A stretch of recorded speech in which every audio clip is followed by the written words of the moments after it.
You can dance after all. This is supposed to be fun. Wow. Over 40, how had fun. Kelsey called me. Down, Ralph. guy. Kelsey Okay, called me. great. She said she's going to be late, but she will I be was here. not impressed. No.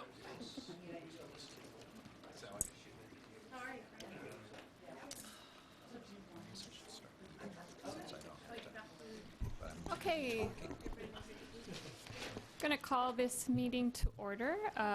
This is a joint meeting and linkage study session with Mercer Island School Board and the Mercer Island Education Association. Thank you all for being here tonight.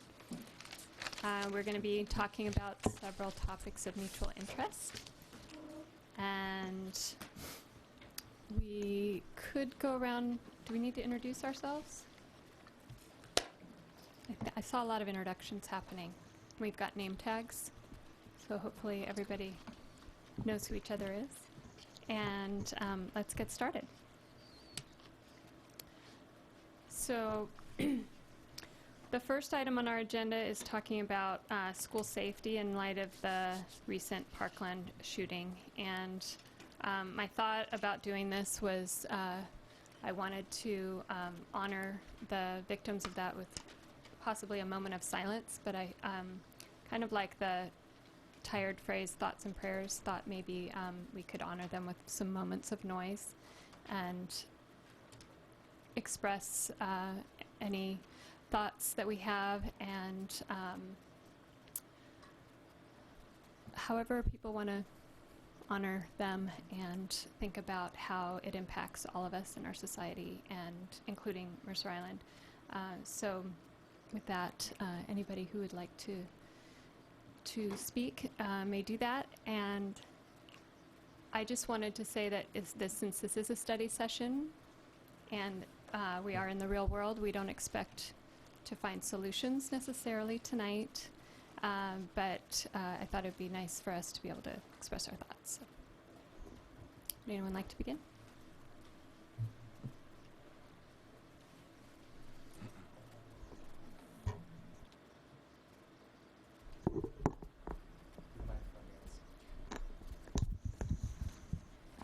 Good evening. Thank you for being here. So I'm Brian Giannini-Upton, one of the two new board members here.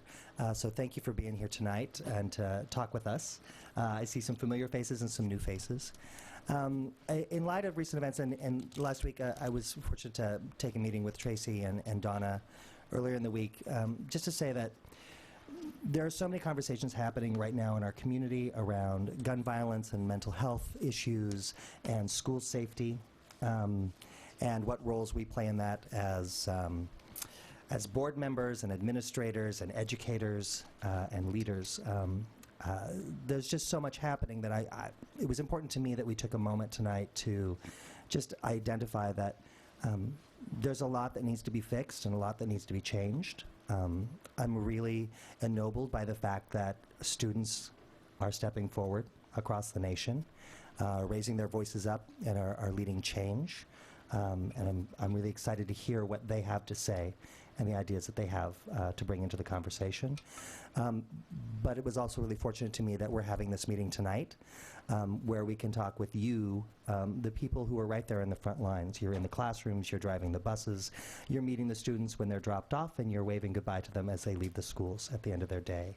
And so while we don't often get a chance to talk as a board outside of these meetings, and we don't often get a chance to talk with the staff, I just wanted to express that, as we look at policy, as I look at policy, students are at the forefront of my minds, but also our staff, the safety of our community, and anything that I can do to partner with you to help review policy and look at policy and how we can strengthen the safety in our schools and create a safe environment for our students. I'm going to be right there every day, shoulder to shoulder with you. So that's kind of what I want to say.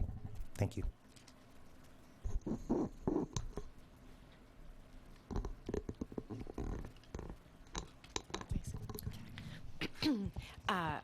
Thank you for putting in the vestibules in the elementary schools to add another layer of safety. And now that we have the doors locked from the outside, I would say as devastating as all the shootings have been, it is nice to know that we have that layer of safety. And I know that there is talk about arming teachers, and I will say right now, I will never carry a gun. I would be more than happy to step in front of any child to save them, but I will not carry a gun to end someone else's life in the process.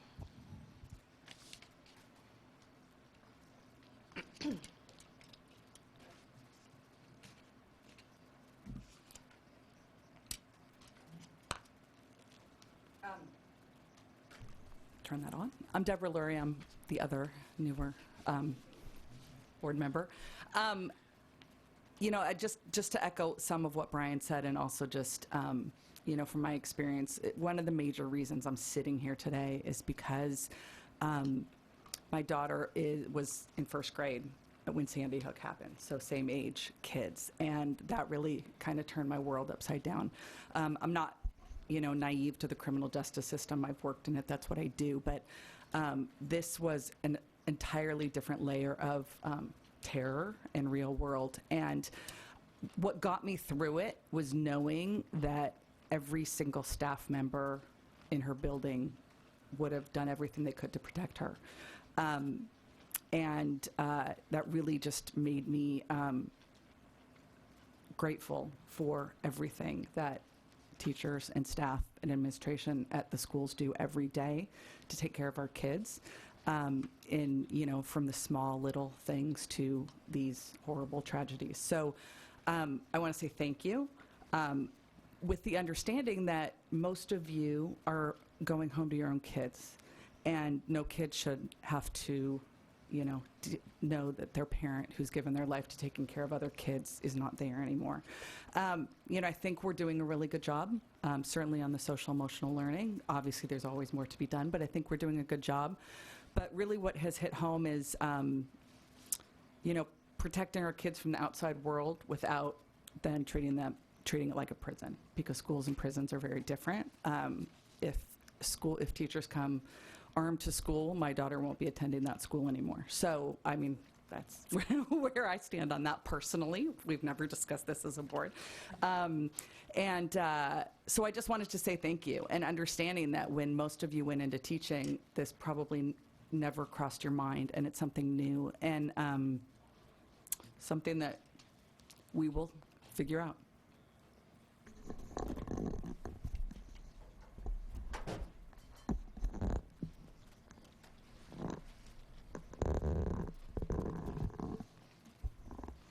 I'm giving wait time as teachers who know what that means.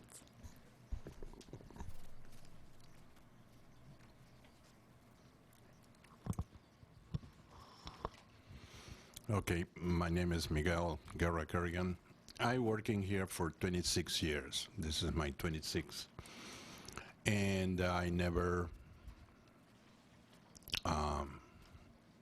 experienced this anxiety we have, because they can happen in the bus, they can happen in the school.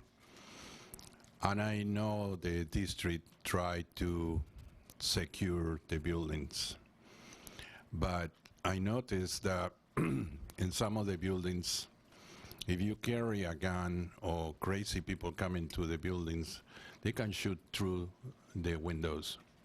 They can shoot to the secretaries, they are at front. I encourage you to watch a video from 60 Minutes that was aired, I believe, 2 or 3 weeks ago. It talking about, I believe it's Virginia, one of the states. And they're talking about the investment the school board and the school, along with the school district did.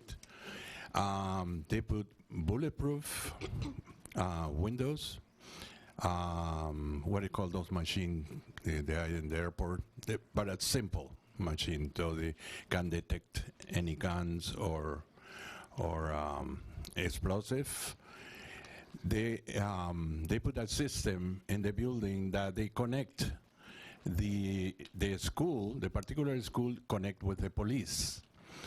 And when the teacher have a little button like in those funny commercials, you see the older people have that button when they fell down and punch the button and call 911. Kind of similar, so it's connected to the police. The other thing is remarkable in the hallways, in the ceilings, like for example right there, it is when they punch that button, gas or something coming out of there, so they knock the person inside the building out. And the most important part of the whole thing is the cost. It's $400,000, but I'm not sure it's for building or it's the whole system.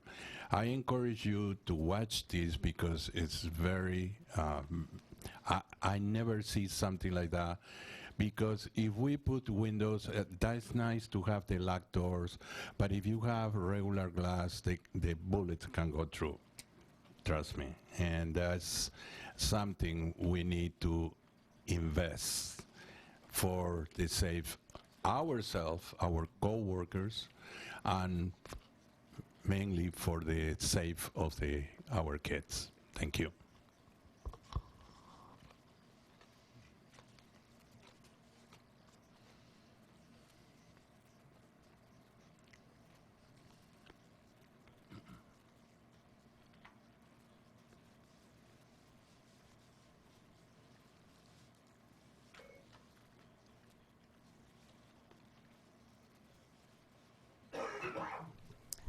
Okay, thank you for those of you who contributed some comments. I wanted to state that we feel a huge amount of trust in our superintendent and our city chief of police and also our youth and family services director for working on a lot of this and the security systems that we do have in place. We do feel some confidence in, but I think everybody knows that even with the best systems in place, things can still happen. But that we will, like everybody else, take into account what's happened and what lessons can be learned from this latest tragedy, and possibly look at evaluating what might be done to further protect our students. But I do want to thank all our staff for being there in schools every day or transporting kids to where they need to be and working towards our community being a safer place. But I do believe it is part of our community to take a look at what we need to do. It's part of our society's responsibility as well, and I'm sure we'll be hearing more about those things in the future. Superintendent Kolosky, would you like to make any comments before we move on to the next agenda item? Just to reiterate that lessons learned is a big part. Every time there's an event, we have to evaluate it and adjust our ever-evolving safety plans and training for staff as well as we learn more. And of course, our partnership with MIPD is essential because they are our first responders. Okay, there aren't any more comments on that topic. We will move on to the next topic of special education and lack of full funding from the state. Would anyone like to start on that?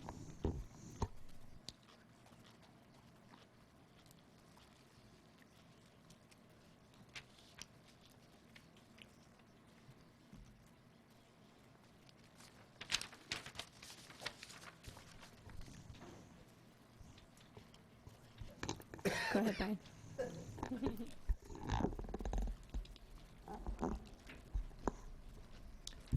So on top of being new to the board, I'm also the newly appointed legislative representative. So I just wanted to say last month I was able to attend a group conference with WASA, WASBO, and WASDA, which are school directors, school business officers, and school administrators who come together to create their legislative priorities.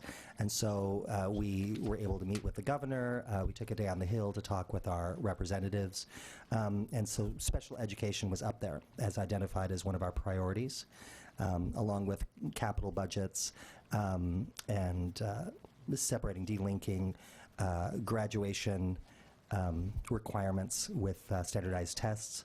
But the fact that there were still fixes that needed to happen to the McCleary decision, and that special education was one of those areas where there was going to be more money needed. And so I just wanted to let you know that working with our regional legislative representatives, that as school directors, we're working towards advocating for more funding for special education and ample funding for all of our programs in the school. So I'm there. I'm working on it for you.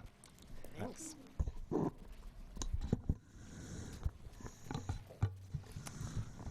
Speaking of funding, I think we would be remiss to not send an appreciation to the Mercer Island voters for passing the school levy in such a broad yes, with over 70%, which is just wonderful. I think it was probably the highest margin of anywhere in the state, in King County.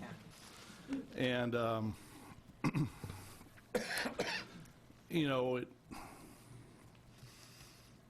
the result would have been the same if it would pass by 52%, but by this community stepping up and saying 71% yes, I think it really is a positive message. It's a self-reinforcing feedback loop that people, I think, notice that when they're moving to this community, and specifically move to this community because this community values education and the work that you do as educators.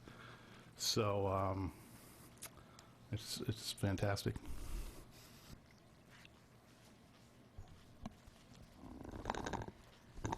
I do know that there's a concern specific to our district as well, because our special ed numbers have increased, particularly in our elementary. The position is posted. Part of the challenge, which is going to be for Mercer Island as well as for many districts, as I converse with other superintendents and Erin converses with other HR departments, is finding teachers.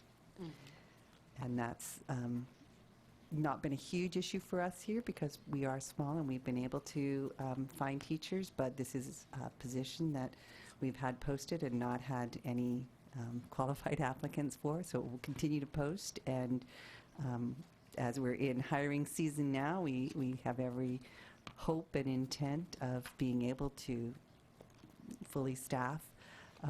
But again, not having full funding means we're looking for other ways to pay for special ed, particularly out of our levy.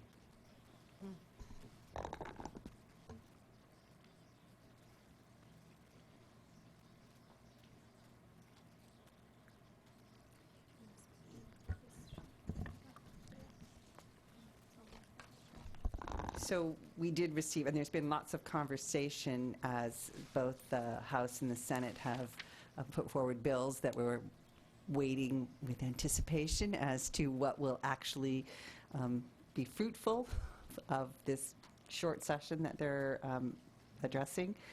Both the Senate bill and the House bill, which of course now have to be negotiated and see if there's any kind of agreement, have addressed special ed funding in their proposals. They are a little bit different.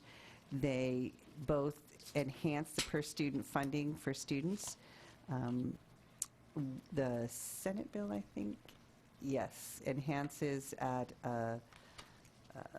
.9609, whereas the House bill that's proposed is at a .975. Currently, we're at a .93.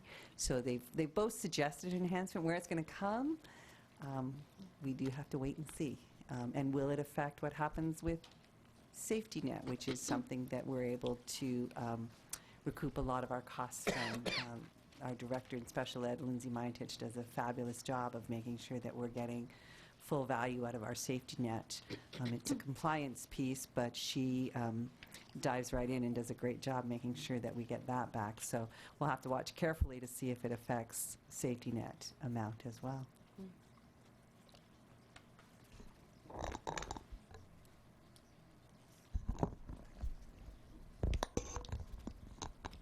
So I think we're all hopeful in that area that there will be some more legislation coming from our state House and Senate. If there are no other comments on that topic, we will move on to the next one.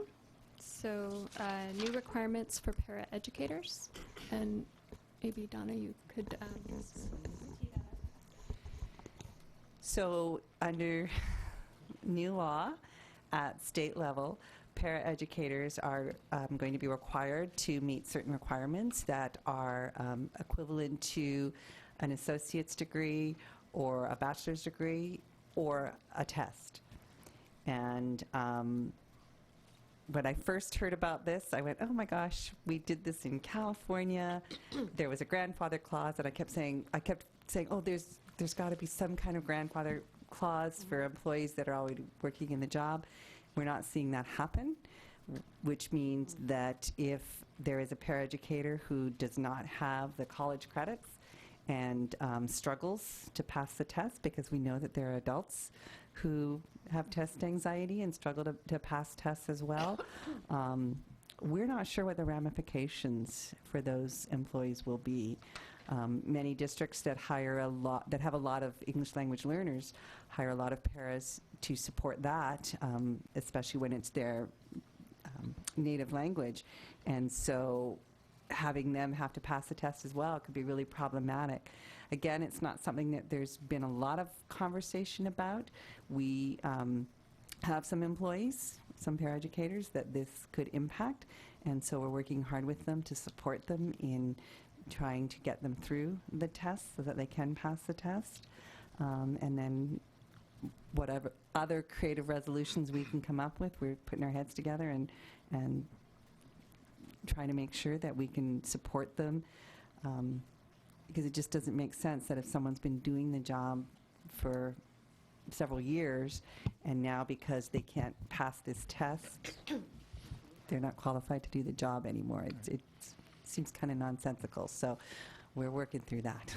Can I ask a little bit more about what kind of support? I don't know whether it's, I know it costs some $20 to take the test, practice tests, whether there's access to those, or if it's a math requirement that sometimes is irrelevant to the job, but you have to have it to pass the test, whether there could be some tutoring support in that regard. Yeah. We're doing all of those, Mike. We're trying to put all of those things in place. It is a small number of employees for us, but we still want to make sure that they're taken care of. Yeah. But would they lose their job if we get to start of the next school year? Is that the law? Right now, that is the law, yes. As I said, I was really hoping they were going to go back and say, well, wait a second, if you're doing the job, is there some qualification we can put in there if you've been doing the job for so many years? But at this point, it doesn't look like that's going to happen. And is there school board approval for out-of-credential educators in this sense, too, that sometimes is done? Like a waiver? Yeah. That's not a provision within it at this time.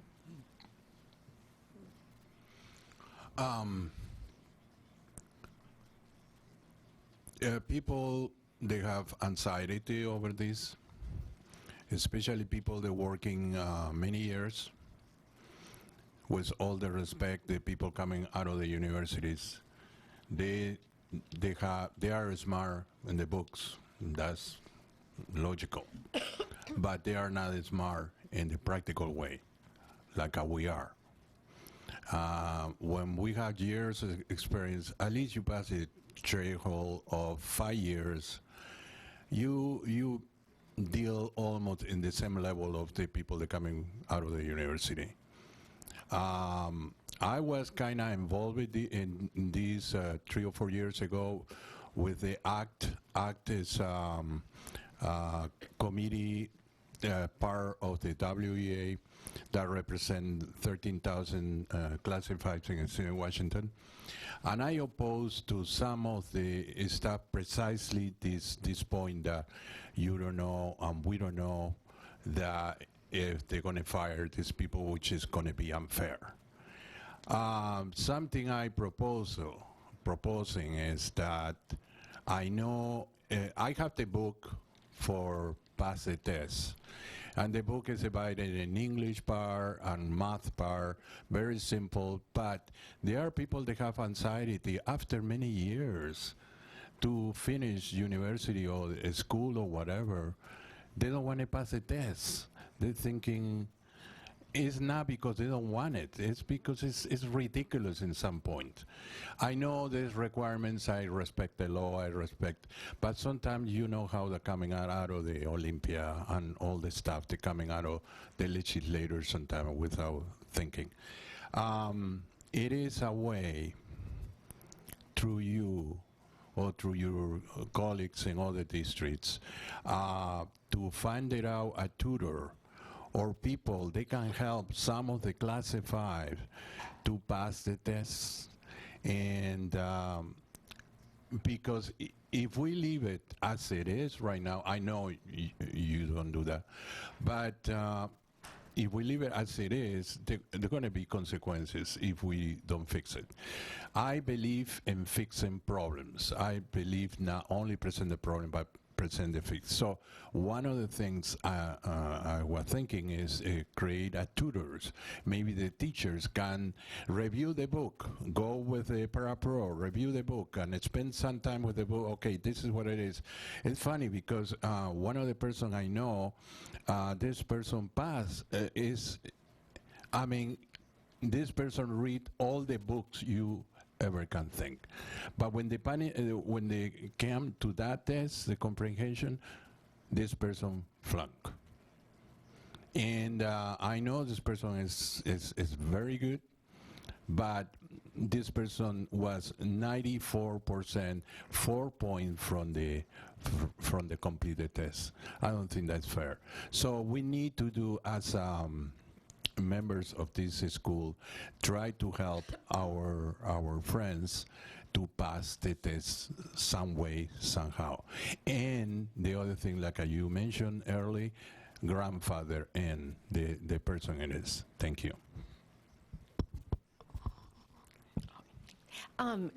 Has our district or board, or are you aware of other districts that have contacted the legislators, letting them know that we're concerned about and we would like some grandfathering or waivers? There hasn't been as much conversation as I would like on this topic. It was a topic that I suggested for our PSESD superintendent's meeting, and unfortunately there was other things already taking up the agenda, but it is definitely something that districts are looking at. I am going to defer to Erin a little bit because she's had conversations with other HR departments, because that's where this falls, as to how do we help employees. And so I know she's been the one who's talked to some of the districts as to where are we going with this. We talked about it in our leadership meeting with MIA yesterday, and your UNISERV rep was pretty discouraged too, in that there just doesn't seem to be any conversation as to a fix for this, or how do we help current employees. Erin, do you have any other insight? Yeah, I think that, to be clear, it is a topic of conversation amongst the HR leaders across the state. As a district, we sit in pretty good stead as compared to others, but there are districts who have great concerns of what this impact will have on their current employees and their ability to attract employees, because we really are in a shortage in this state as to finding people to work in our schools and who are interested in doing it. So there has been conversations of that. A lot of our efforts from the HR side has been just how can we make it easy for people to take the test. So for instance, we're going through the process to actually be a host district to offer the test in-house. What kind of trainings are available for those who don't qualify? I mean, a tremendous amount of effort is just identifying those who do or do not meet the requirements, because these requirements didn't exist before. We simply didn't get that data from our staff. So that's a lot of the energy has been put into that, and the unions are, at least my understanding, talking about and how can they help their own members, but there isn't a big push to have the requirements changed. I think there's a general perception is that you knew this was coming for a year, you should have made adjustments, but the reality is there's some people who, if they're English language learners, as Superintendent discussed earlier, it might be very difficult for them to pass the test. We have, there are other people where maybe tests just aren't their thing, yet they're very, very good with our students. So it's going to be a challenge, and I think as sort of the rubber hits the road, there might be greater conversation at the legislative level, but there have been other things that I think have been more compelling, like budget and funding education. But realistically, this does pose a problem, especially for recruitment and retention. Does that answer your questions? Thank you, Erin. Any other questions or comments on this topic?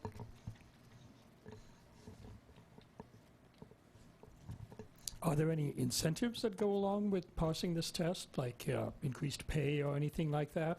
Or Not at this time.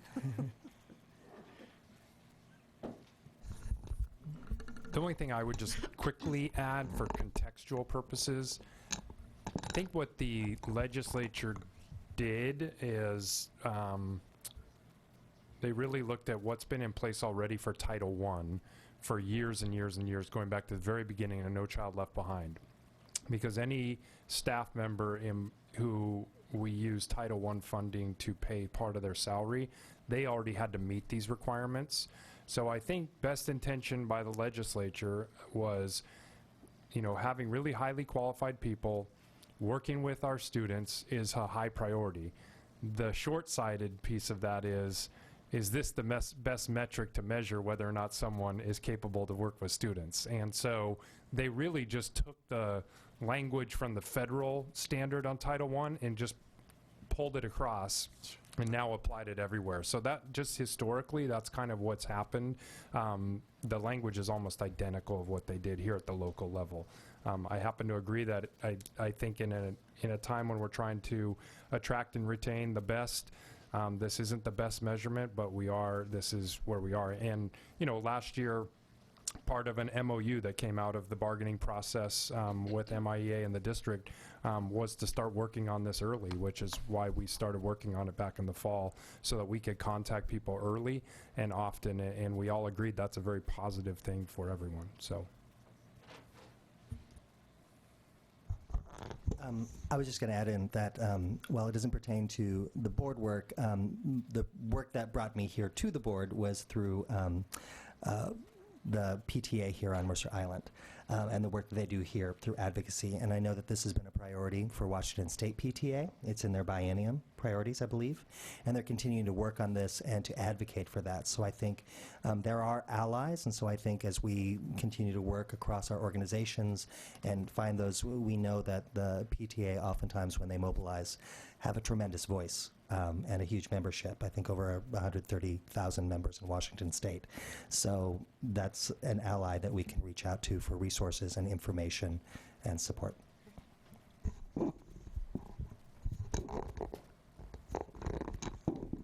Thank you, Brian. And welcome. We're on the topic of paraeducator requirements that have changed recently. So, are there any other comments or questions on that? Question. Yes. I know these have to be implemented in next year. Yes. For 2018-2019 school year. Yeah, to me, since that this go a little bit slow in the process, I know you guys try to do the best you can to find a solution, but I willing to go to Olympia and talk. I did before. I talked to legislators, and I'm willing to go in a delegation.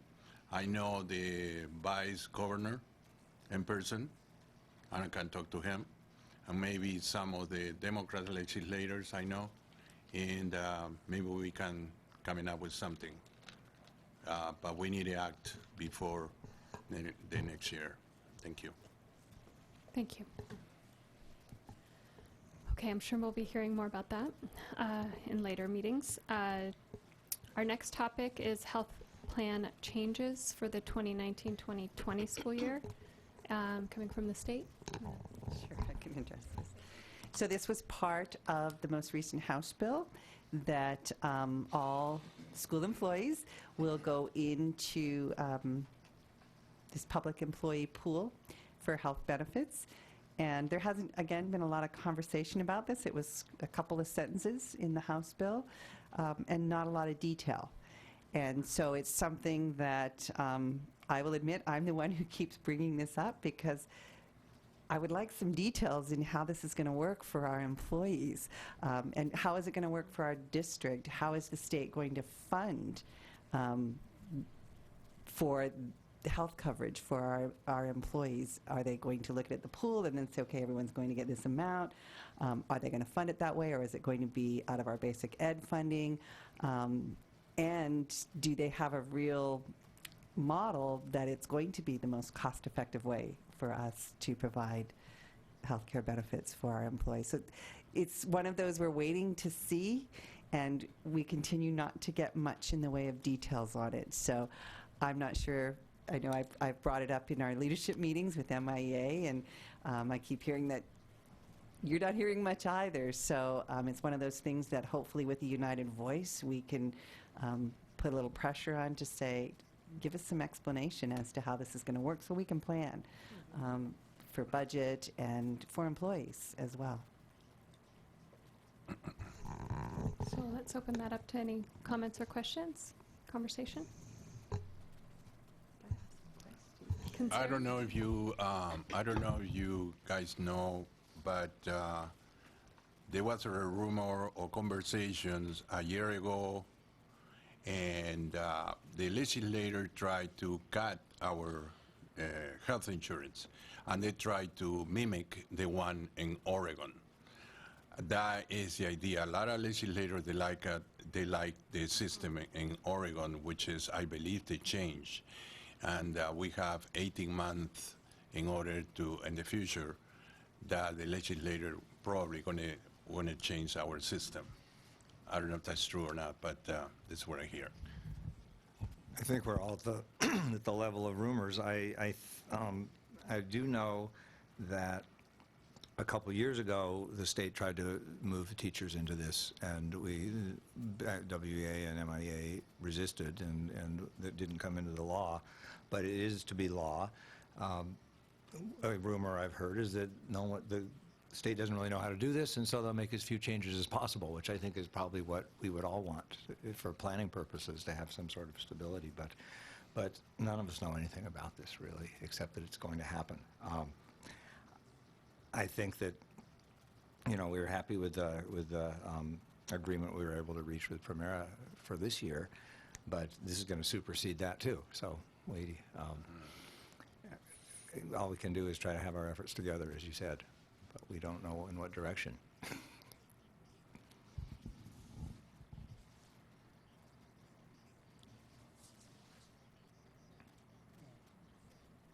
Hi, I'm Andy Hamp, and I did attend a conference talking about this, and they talked about all the changes that are coming, and this was one of the areas that they did talk about. And I have a handout that they created that day, and I'll just read some of the things that are on it. And I think this was generated last summer, so it might be old at this point.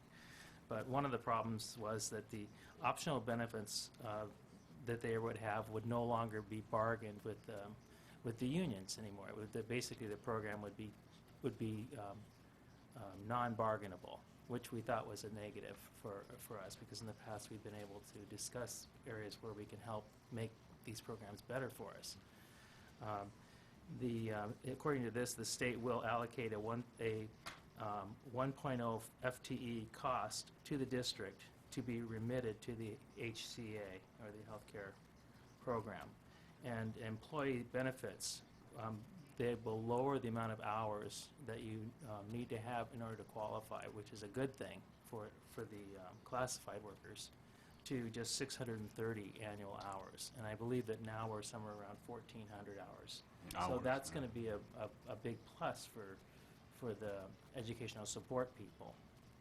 But we don't know, as you say, what the plan is going to be and whether it's going to be worse than what we have right now. So I think that's the big question that we all have. And for example, if somebody's in Kaiser Permanente, for example, they're obviously going to be not able to see their doctors there anymore. That's going to be a totally separate program, and that's where I am, for example. So I know that I'm going to be uprooted from my system.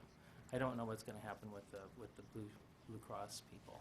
So whether we'll still be able to see our doctors or not. So I think it's a big question, and obviously anybody who has any kind of health concerns, we're all getting older here. It's something we would like to know, I think. And this is all going to take place beginning January 1, 2020. So it's coming up really fast. So anything that any of us can do to find out more about what this program will entail, I think will help all of us.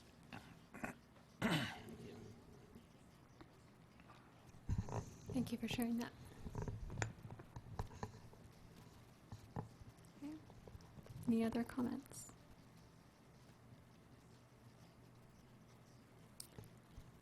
All right. Well, we could open it up to, I know some of you are here and you haven't spoken. If you would like to say anything, I encourage you to speak up now. We have another 15 minutes scheduled in our time together. Be great if we can use it, but if you're all raring to get home and away from the icy roads, I understand that too. Well, I came to talk about something, but I want to wait for people who are actually on the executive board instead of substitute.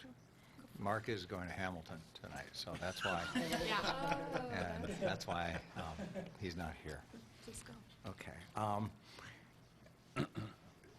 I'm going to try to tie together a few things.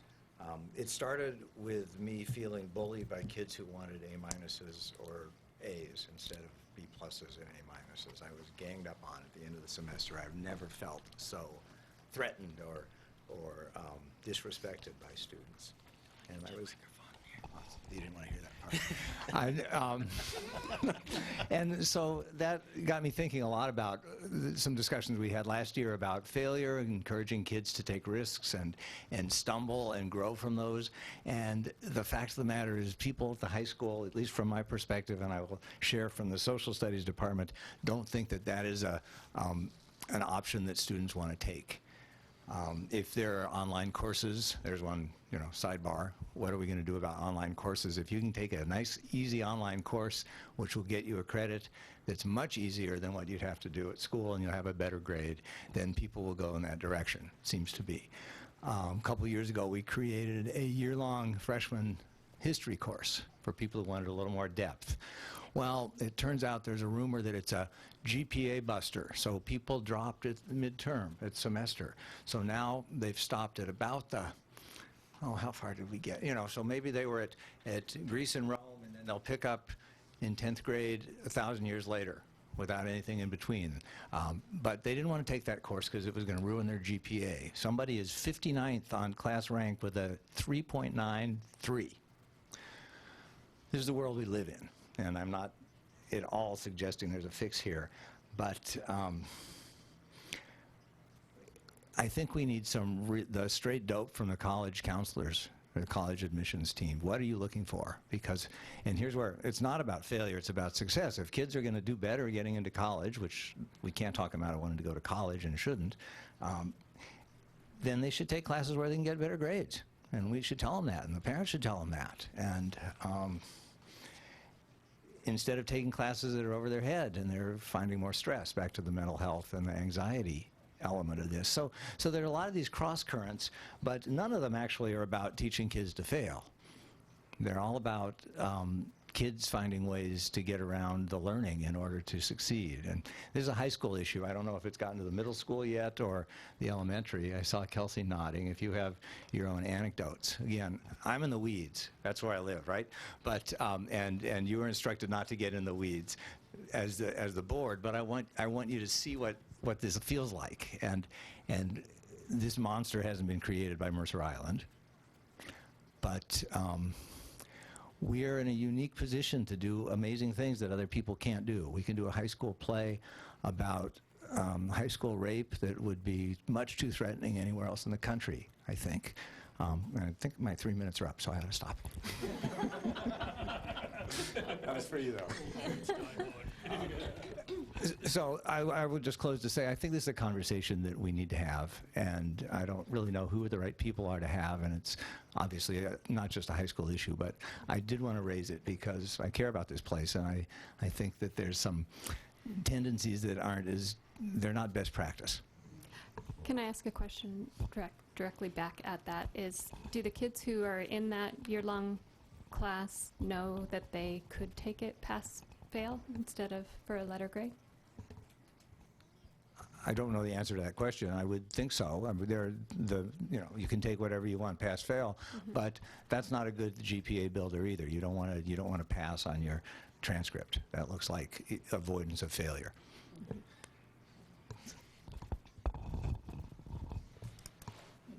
Got a pretty good ball. Yeah, if I can add, for what it's. I'll turn that on. I'm Kelsey Cochran, by the way. I arrived late. I teach Spanish at the high school, but in my department as well, world languages, I would concur that we really sense this general school climate of students and fully supported by their parents in a lot of cases. How can I best finagle and game the process for maximum GPA payoff? And that results in, I think, teachers feeling pressured to do, to adjust grades, to break their own policies to accommodate, whatever it takes to get the student the grade that they want. So, yeah, I would just argue that I think that people at the high school at least feel that that's really the climate these days.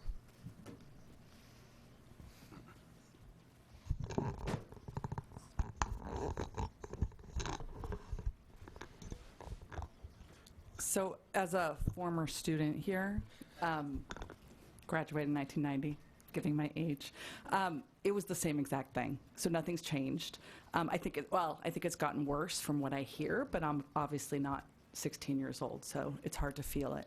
I mean, obviously there's a lot of suggestions that, we could go to, a non-grading system, and, any change, though, is going to cause an uproar. But I do just want everyone to know that it hasn't changed at all. I don't know if Ralph has had the same experience when he was there a couple of years before me. But, I mean, it really was to the point where, for us, only a certain number of students could get into honors classes, and so it went by GPA. And so going into junior year, we didn't have as many then as we do now, but going into, people were getting turned down from honors classes with 3.8 GPAs. Now it's different. Students have more opportunity to do the things they want to do regardless of their GPA, but I wish I had an answer too. I know as much of it's coming from the parents, if not more so than the students. I know also, we hear the administration talking about things that they want to do. So in terms of identifying this as an issue and wanting kids to succeed and not worry or try new things and not worry about failing. It kind of freaked me out because my daughter's in 6th grade, and last week she was saying kind of the same thing. I'm not going to do that. I'm not going to try something new because it's going to, I could fail at it. And not in terms of life, like trying some new sport or something, but in terms of failing a class. It's a really scary thing, and it absolutely will impact their ability to get into college. There's no question it will. So I don't know an answer, but I do know that, I think it's a nationwide problem, but, as far as our community goes, I think including the community, parents, teachers, students in the conversation, there's no way that any of this would be successful without doing that.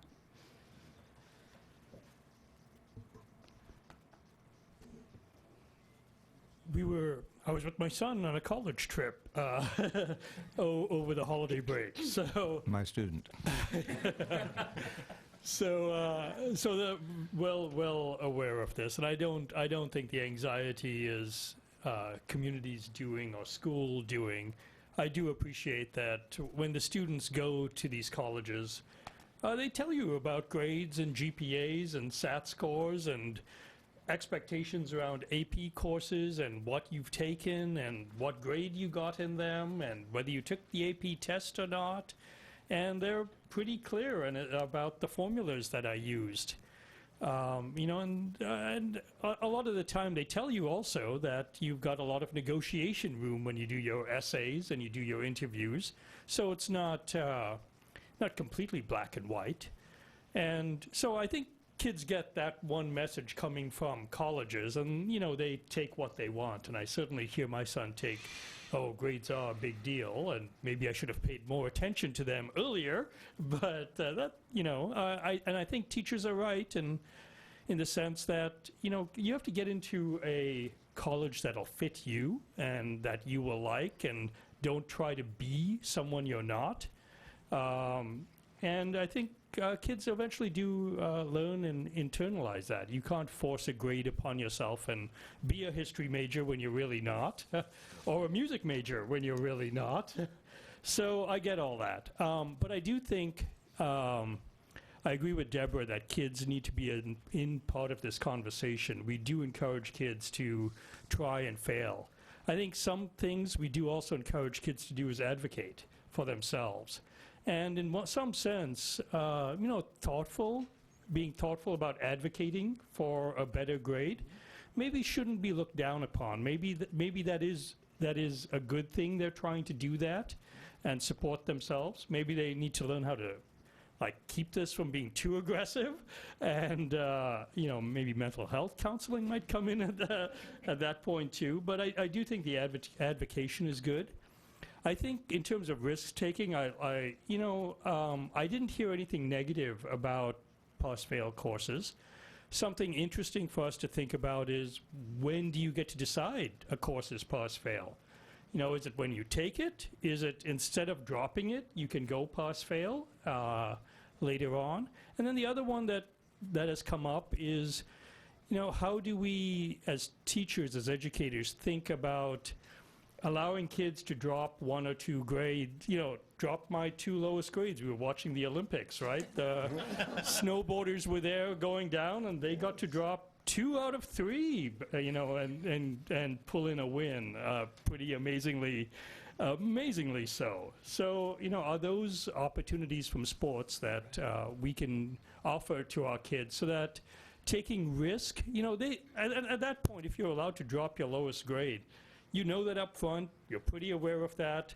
When you come be an advocate for your own grade to be raised, you're told you were given this chance, you know what it is, here are the rules, we're very clear about it, that's what we play by. When you get to college, you're listening to the rules, you're playing by those rules as well. I think kids understand. I think as we've heard from the kids in the news recently, they're listening, they know what they're talking about, they're pretty self-aware. They're aware of all these interactions that adults have and issues that adults have to deal with. I think that applies to grades and applies to colleges too. So. Well, thank you for all the remarks, everyone. And I think I agree with everything you said, David, and I think the Olympic analogy is an interesting one as well. I know our department has been trying to help kids make good choices about what classes to take. It's the sign-up time of year, and back to your comment that only a few people, there's a cutoff and not everybody can get in, and I don't believe that we can realistically tell anybody that they can't be in a class unless you're at Algebra 2 and it's calculus. We might say that's a bad choice, but in some other ones, it's a sign of taking a risk simply to sign up for the class. And but we also think, well, if we have fewer people kind of on the cusp between the honors and the non-honors, if they're encouraged to go over here, that's going to lift up everybody over here. That's not the job of those kids, but that will happen in the classroom because they'll be lifted up more by each other than by me. Over here, we have now a real honors class. Garfield has honors for all. That's what they call it. And so I think sometimes it is a matter of semantics, and we might be able to do some encouragement of kids to place themselves where they will be saner. I appreciate those comments as I work with kids that struggle sometimes, and so I'm often seeing the kids that are not the ones trying to bargain for an A-, but just trying to hang on in their classes. So I think from my perspective, and also from when I was on the PAC at the high school at the beginning of the school year, it sounds like we had a record number of freshmen getting Fs. Maybe not a record, but just a really high number of freshmen that were failing. So I don't know that those kids thought it was okay to fail, or if they had gotten that message, or if they were just taking their own risks and throwing the dice and coming up short on their assignments and their tests. But I think there is sometimes when we're working with one demographic of student, we sometimes get it skewed, I think. Like, I could be skewed in hearing about all these Fs, but I think we've also got some really high achievers and kids that are doing really well with our system, and then there are going to be kids who are chafing against it and struggling and wanting to take a class at Privet or online. I've also helped kids with online classes, and they're not that easy sometimes. There's some really great essay questions in a geometry class online that I thought was actually quite challenging, and I think the student did too. So I think we just may need to be a little louder with our message about taking risks and it being okay to fail, and that while a pass-fail is not a GPA booster, it's not a crusher either, and these are lessons that we see in college too. Having a college student right now who's almost done at UW, she's in courses that she could take pass-fail, and she's aware of that. She's in courses where they drop the lowest quiz at the end of the at the end of the quarter. So a lot of those things are available to students as they go through the system and into college. I experienced the same thing when she was applying to colleges. I think they were very upfront. The pressure does come from the college level. It comes from some parents. It comes from within the system. My daughter got a lot of pressure from other kids about what she needed to do. Every time I'd question it, she would tell me, but no, the other kids say this is what I have to do.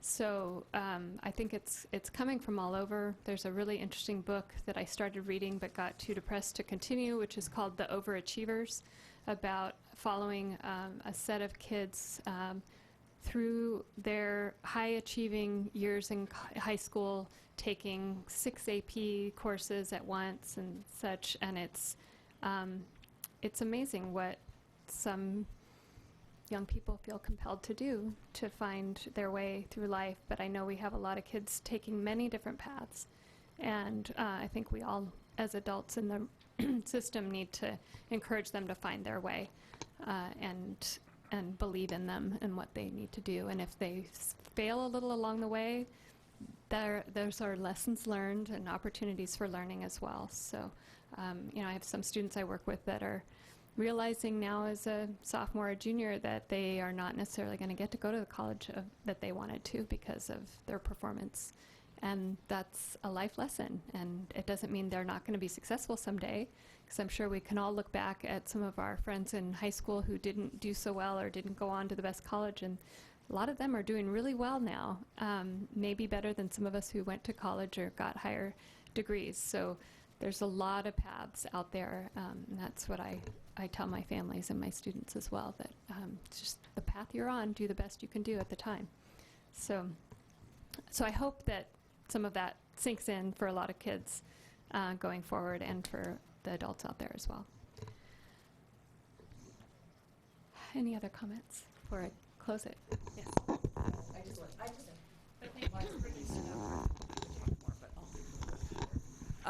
I'm concerned about the bullying, though. Obviously there's the grading issue and that, but I think it's in our society right now. Words have a lot of power, and yet people aren't as responsible as they maybe should be or used to be with the words that they choose to use. And so that is concerning to me. So I don't have any answers, but that's a real concern. Well, one, I have a very thick skin, and two, I think, as I heard, surprised people behave badly, and I was kind of blindsided, and I didn't behave probably very well in response either. I just think people are very wound up. I mean, it would be the bomb threats, it would be the culture that we live in, and this intense pressure for grades. But if that's really the game, we should say it like it is and tell them to pick their courses accordingly. And just be honest about it. And we still have our fundamentals about high achieving, and there are plenty of kids that do want to high achieve. And there's plenty that are making choices for clearly other reasons besides education. Just to bring a different tack on and trying not to get into the weeds. But I'm thinking of our elementary school teachers and the amazing work that's being driven right now in our district with social emotional learning and these things about risk-taking. These are things that are formed early on, and I have anecdotal experience with that because I come from the world of theater, where I specialized in theater for young audiences and specifically worked with children in how to build theater skills, how to take risks, and how to fail big. And if you're going to fail, fail big. You'd rather have a director say, all right, that was great, now pull it back a little bit, than to always have them wanting more. And so it's a culture shift, right? And it takes time to add taking risk in and to encourage students. But our students who at our elementary schools with our amazing teachers there who are working in social emotional skills and are teaching our kids not only how to navigate the world, how to use their words appropriately, and that words do have power. But right there we can catch them before they're embarrassed, before they hit that tween-teen area where suddenly they're very concerned with their image and how they're coming off and they get easily embarrassed.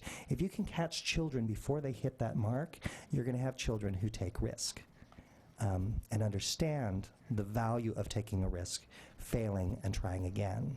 Now, that's not going to solve the issue, and academic pressure is academic pressure, and this is a highly competitive district. But I'm an elementary school father, so I kind of cast my gaze to our elementary school teachers as well to say, you're the ones building those foundations, and I think you're doing an amazing job.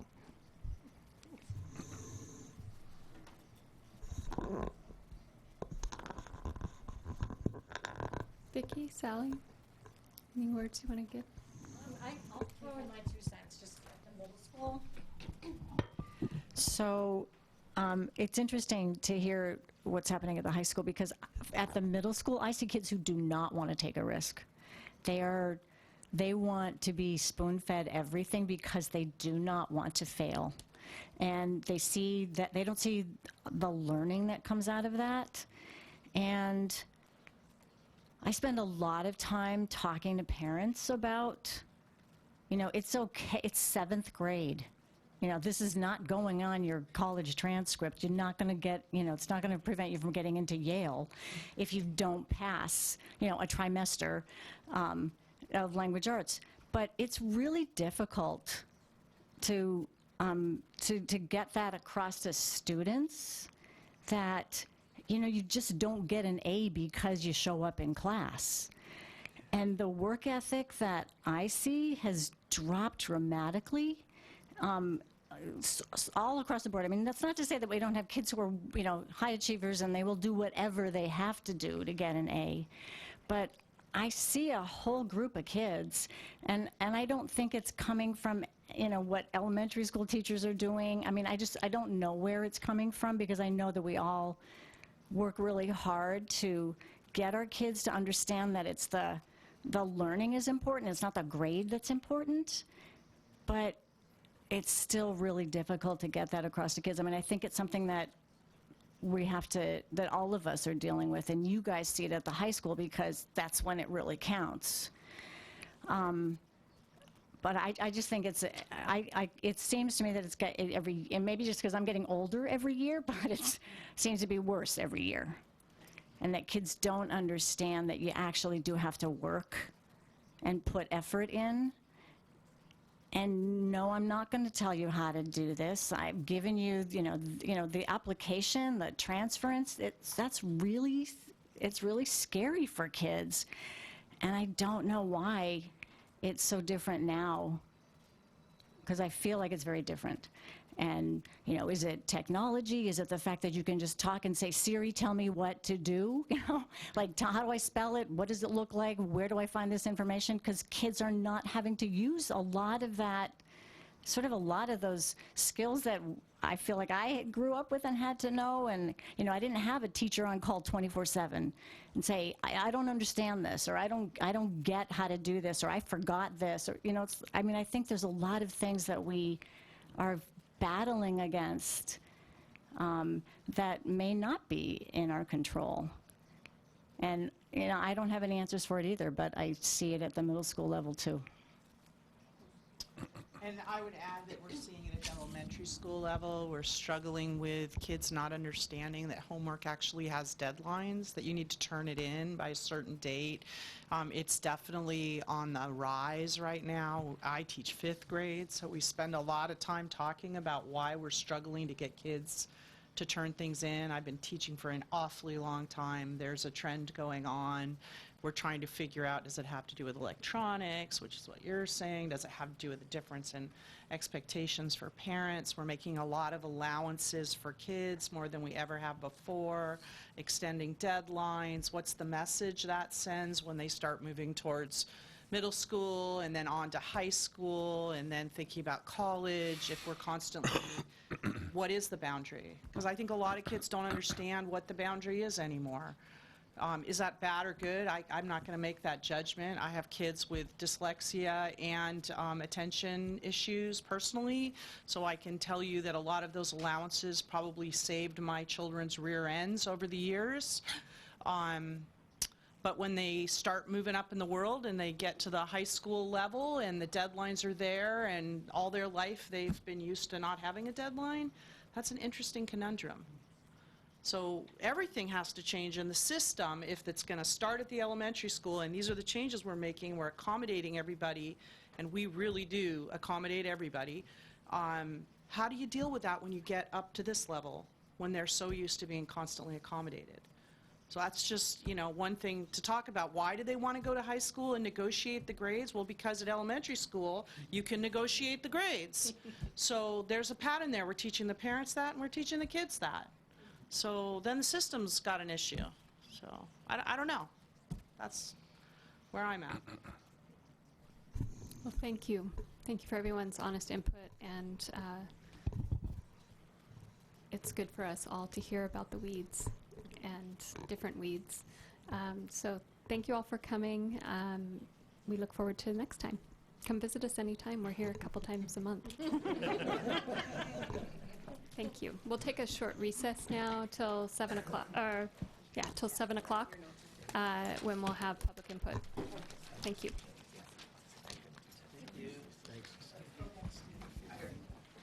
Thank you, Vicki. I didn't know this was really going on. Not surprised. Go, you can just toss it in. Should be good ski.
regular meeting of the Mercer Island Board of Directors of the School Board.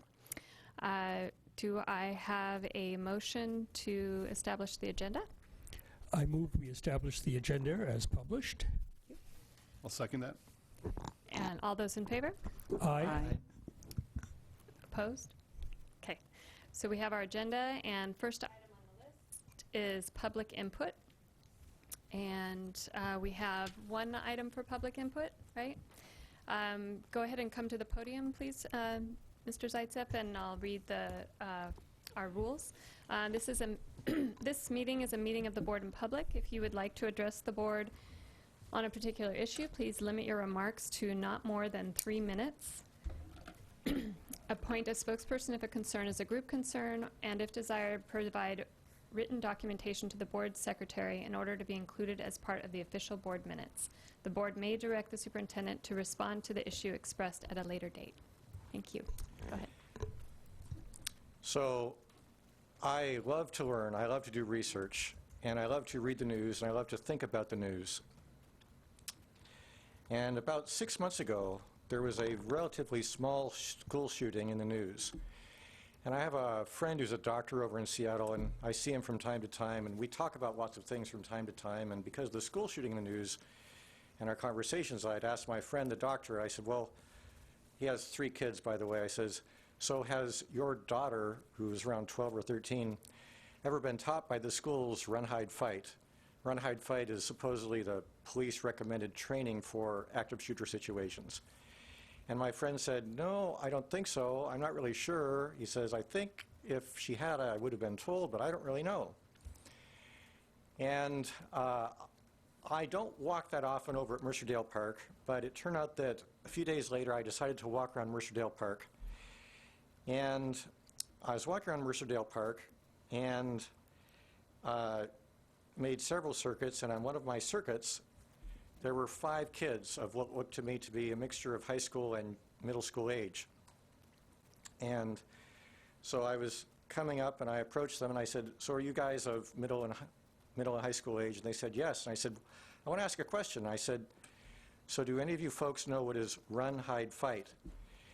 And there were 5 kids, and unless I'm mistaken, they're all Mercer Island residents or kids of Mercer Island residents. And Brian may know because he received an email from me around the point in time that I had the experience. But do any of you 4 who are not Brian wish to guess as to what the response was of the kids as to when I asked them, do you know what is run, hide, fight? 1 of the kids said, yes, I do. 4 of the kids said, no, I don't. And the kid that said, yes, I do, seemed to me to be the oldest of the kids. I think she would have been a young lady of 10th or 11th grade. The other kids potentially were a little bit younger, 8th or 9th grades. I didn't ask them their grades. I didn't ask them any personal information.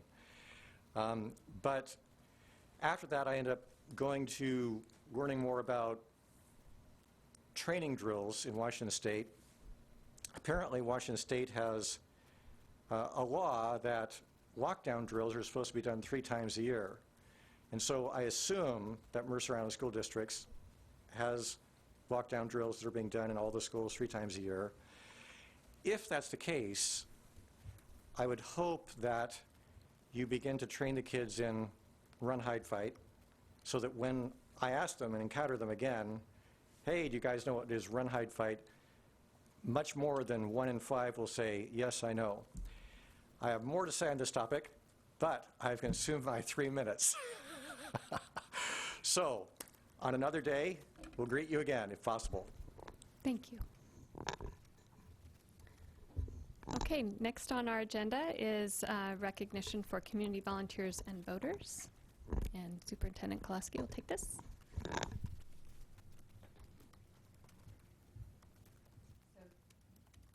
So tomorrow is the actual confirmation of the election results from our levy, and I So pleased to announce that when we checked today, we were at 71.71% approval, which is definitely the highest approval in King County and potentially the state as things come to confirmation.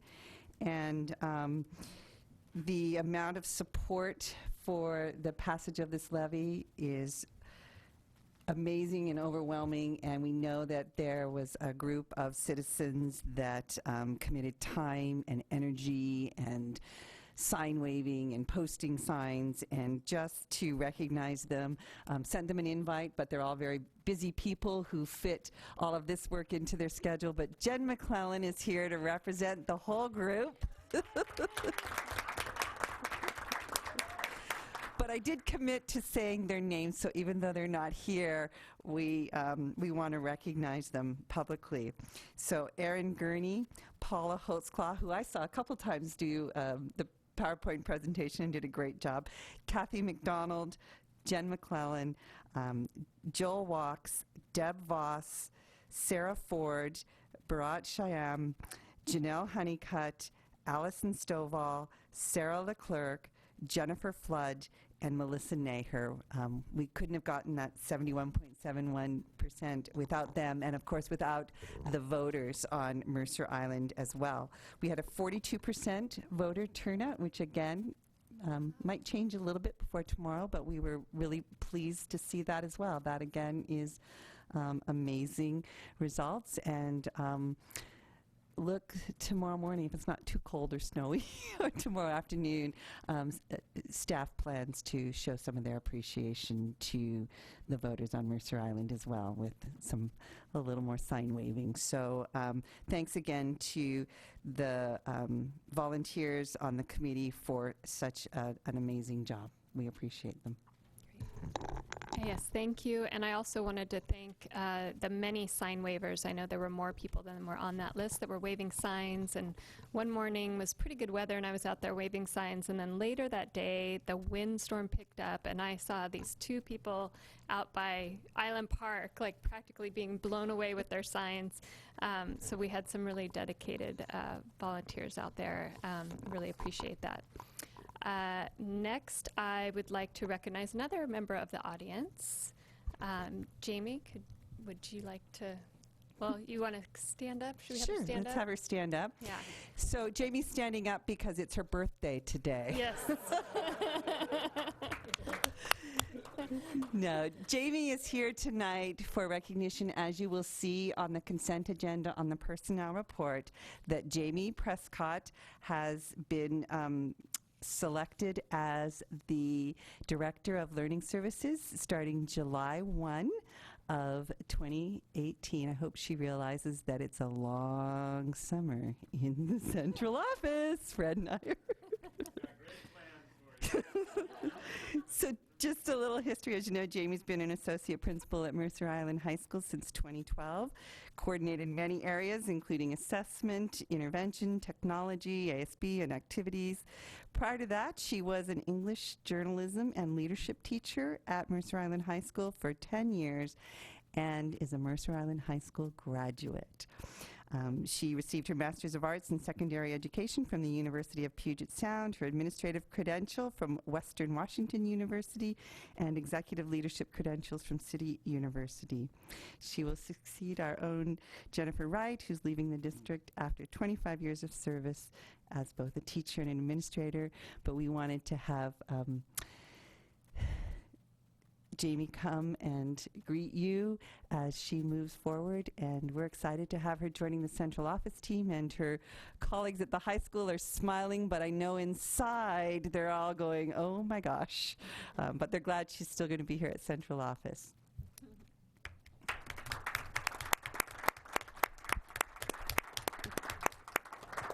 Thank you for taking time out of your birthday celebration to come see us. Well, I told Donna we're probably not going to sing because I don't know that we have. Although maybe Brian could go. We could have him do a solo. But hopefully your family is going to be celebrating for you too.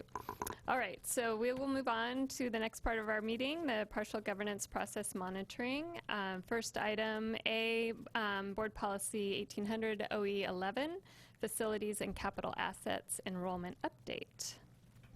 We have Ty Bergstrom coming to the podium.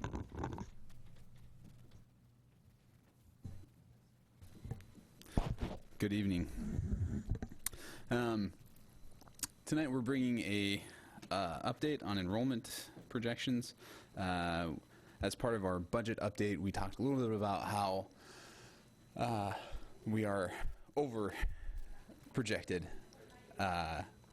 enrollment right now.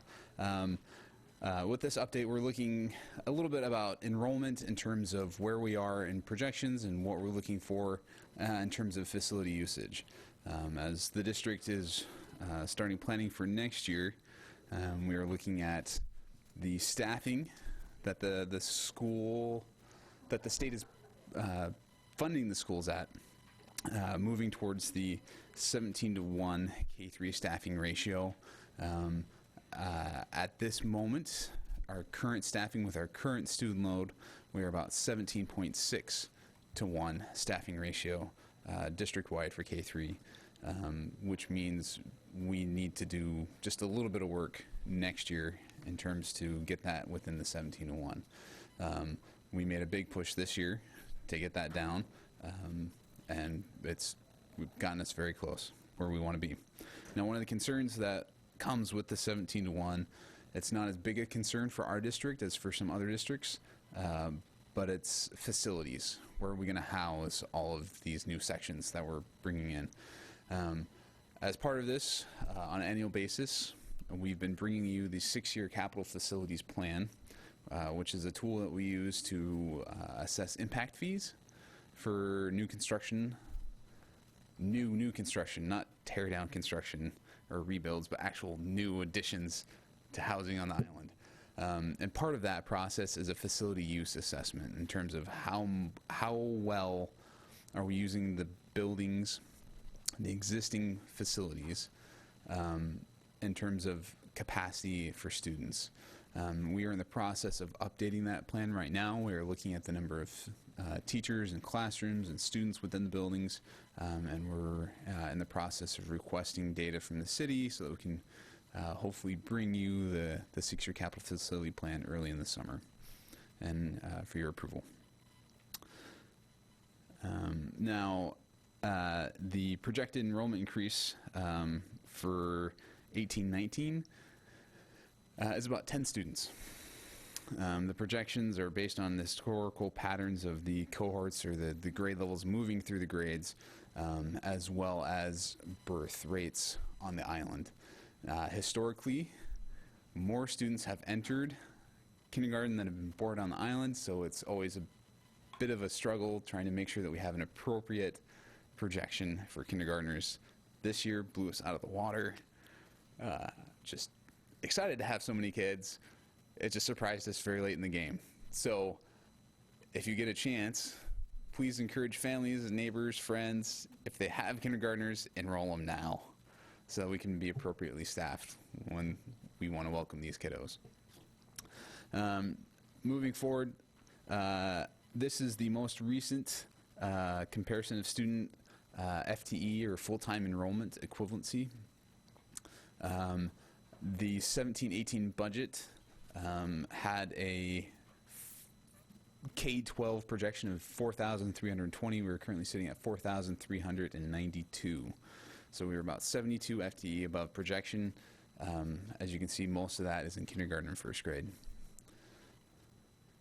On the next page, we just have a distribution by building by grade, and as you can see that the 5th grade and the 4th grade moving through into the 6th grade next year is a bit of a bubble in terms of class size. And that is something that we will continue to need to be aware of at the middle school and the high school in terms of facility use and staffing as that rolls through. And I believe this is probably the first time that you've seen this page. This is the actual class sizes at the elementary schools, K through 5. And As we've mentioned before, the state funding, the state staffing ratio of 17:1 is a grade band district average of teachers, special ed teachers, and specialist teachers. So it's not going to be reflected in this. It's a staffing to student ratio, not necessarily a full classroom teacher to student ratio. I've started taking a look at how our enrollment in terms of head count, which is different than FTE, full-time equivalency students are, we count their FTE by the amount of time that they're enrolled in the buildings. Head counts is each warm body within a building, and that's how we look at our facility needs and as well as some of our projections. Now, when we do our budgets, we use the FTE, the full-time equivalency, which is always going to be less than the head count. Now, the red and blue lines are the projection lines from Dr. Les Kendrick, the demographer that the district has been using for quite some time. The blue line represents the mid-range, the red line represents the upper range. The green line is our historical head count, and the dotted purple represents projections. As you can see, we've trended very closely to Dr. Kendrick's projections, and we will continue to trend closely as well. As you can see, just a comparison in terms of enrollment projections, K-5 projections for 18-19, we're looking at 1,802. Part of that, there is a slight reduction from 17-18 that we're projecting, just because the 5th grade is so much larger than the other grades as it's rolling out. This is the current enrollment projection for 18-19. I believe we brought this to the last board meeting as part of the budget update. And just again, just a slight increase in projected enrollment. One of the other things that I've started taking a look at as we move through our enrollment projections is the correlation of the projections to the actual number, just to look at how closely are our projections to the actual number. Are they moving in roughly the same direction, same amounts? A perfectly correlated number, or a number that moves perfectly with the projection, the actual number that would move perfectly with the projection would be a 1. A number that moves just completely opposite would be a 0. Dr. Kendrick's headcount projections for the 17-18 school year has a 0.9463 correlation, so very close to a perfect correlation. Our internal projections are 0.9137, so also very close to the actual numbers. So this is, I feel, a confidence tool that we can use as we discuss our projections. By tracking the correlation of our projections, we can continue to assume that we have confidence in our ability to budget wisely. Are there any questions? Thank you. Thank you very much for this update, Ty. This is very important for us to understand our budget and the way we will plan and run our schools. So, and even other future updates to our schools. So this is most appreciated.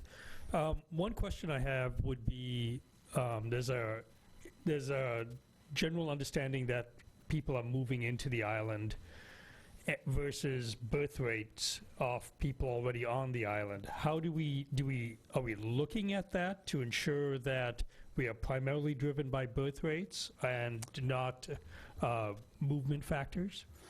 So part of the enrollment projection does look at the average amount of growth from grade to grade as they move through the system. The actual entry number is if we look down at the bottom of the sheet, the number entering schools. When we look at the kindergarten enrollment up at the top, that yellow box, that number reflects an average of increases based on the number of students entering and reflected by the average increases in the percentage entering. So we use birth rate as it's usually the most reliable indicator, but because we have so many families entering, we have to look at what's the historical trend of families entering to the system and moving in. We don't necessarily know how many families have moved in to the district from year to year. I mean, we can try to track that. It'd be difficult, as well as trying to get numbers from preschools. They don't necessarily want to give us the numbers all the time, but we do make efforts to look at the number of students entering into the system, not just birth rate. Dr. Kendrick's projections do factor in household turnover and the number of homes being turned over to younger families with younger children. Thank you. That's helpful.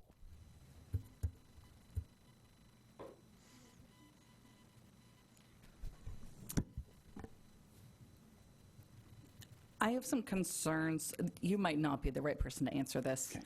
Someone else might be the right person to answer this. But in looking at these numbers, classroom numbers, and understanding that the legislature's decision to make student-teacher ratio 17:1 for K-3, I'm concerned with how high these are. I understand where they come from. I understand why, and I think specialists are important and need to be there without question. But we know that class size is one of the biggest indicators of success for this age children. And we're really far away from that. And I guess I'm just wondering, I know why, but what are the priorities that the district uses in order to determine why these numbers are where they are? So part of it by school is based on that we now have 4 schools that are neighborhood schools. So you'll see some differences across the schools because, as I think I shared with another board director the other day, kids don't come in 6-packs. So you do your best to kind of roll them up, but when you're looking at the averages, certainly it's across the grade span, so that makes a difference in how it works. And then it's not just specialists, but special ed teachers are factored into the equation as well. So that's because they're all staff members, certificated staff members that are working with students. So those are pieces that are all part of how the calculation is done as it's regulated. So the more special education students, therefore teachers we have, the bigger the rest of the classes are going to be. Not so much students, but teachers, because it's the staff ratio. So some of the students are special ed for only a portion of their day, so they could be in a regular class, but the teachers are counted in the overall ratio when you're calculating that 17:1. And I assume that this is advocated for in terms of special education funding. How so?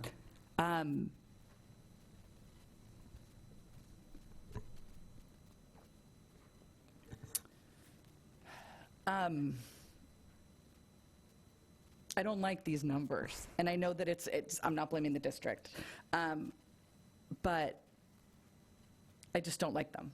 And to hear some of the reasons, and I just want to make sure that we're making the right choices, because, well, and I bring this up, and I'll bring it up again, I'm concerned. We've got 4 elementary school Spanish teachers that see all the kids, and in the ideal world, of course, we want to do everything that we can. But how much does that take away from smaller class sizes for these kids? And I guess that's my question is, how much does the district struggle with those choices, and do you struggle with those choices, knowing that these numbers, I mean, when we have, I mean, obviously this is the extreme, but when we have a 3rd grade class with 25 kids, and that's the gifted class. And I know, to have, and especially first grade, which I know is so challenging, to have 24 kids in a first grade class is, we can do better than that. And with all of our resources, so I just, like I said, I'm not pointing fingers at all, but I just want to make sure that we have the right priorities and we're putting the money and the teaching staff in line with our priorities. Just for clarity, as we're going down that path, Ty, in your presentation, you mentioned there's two ways to look at this. One is the physical class size, which is the numbers in that physical class. But the other approach is to look at the student to instructor ratio, which is not reflected necessarily in these sizes because there's aides in these classes, parapros, and if one was to reduce the physical class size down to 17, then something would have to give, and then those parapros would go out of the way. So I don't think it's necessarily as simple as looking at these numbers. So as long as there's parapros in there making it virtually a 17 to 1, I myself am not as concerned because they're providing a little bit individualized learning perhaps for some kids that are struggling learners perhaps. Well, and isn't the 17 to 1 is certificated staff, not classified? It is certificated staff. And it includes specialists across the week, whatever the schedule is. And so we're at 17.6. Is that what that number is right now for K through 3? For K through 3, yes. Yeah. No, and I hear what you're saying, Deborah, and I agree. We would like to have those numbers be a lot smaller, but I think a lot of it is that we have limited resources, and adding extra teachers is expensive. And if we look at that total number in a given school and then divide it by another teacher, then we're going to be much lower than 17. And can we maintain that? And with the funding that we currently have, I think that's the challenge. And I understand that. And first of all, with regards to paras, I would be ecstatic if there was a para in every class, but we're nowhere near that. We at Island Park used to have one for every grade. We don't even have that anymore. That was funded by the PTSA. I just want to make sure that our priorities for all of our students are in line with the choices that we make and where we place certificated teachers.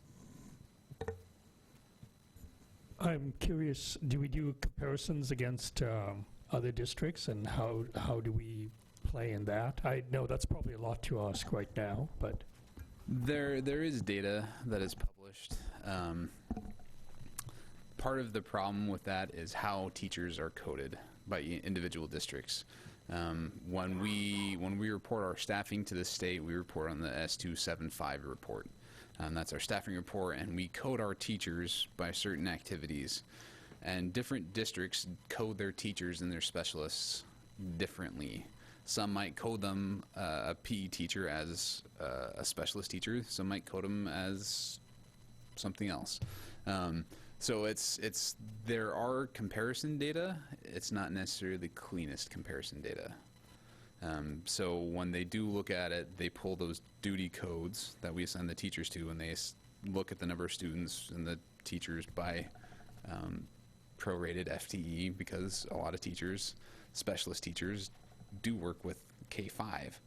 And so there's a lot of math behind the works, but there is data.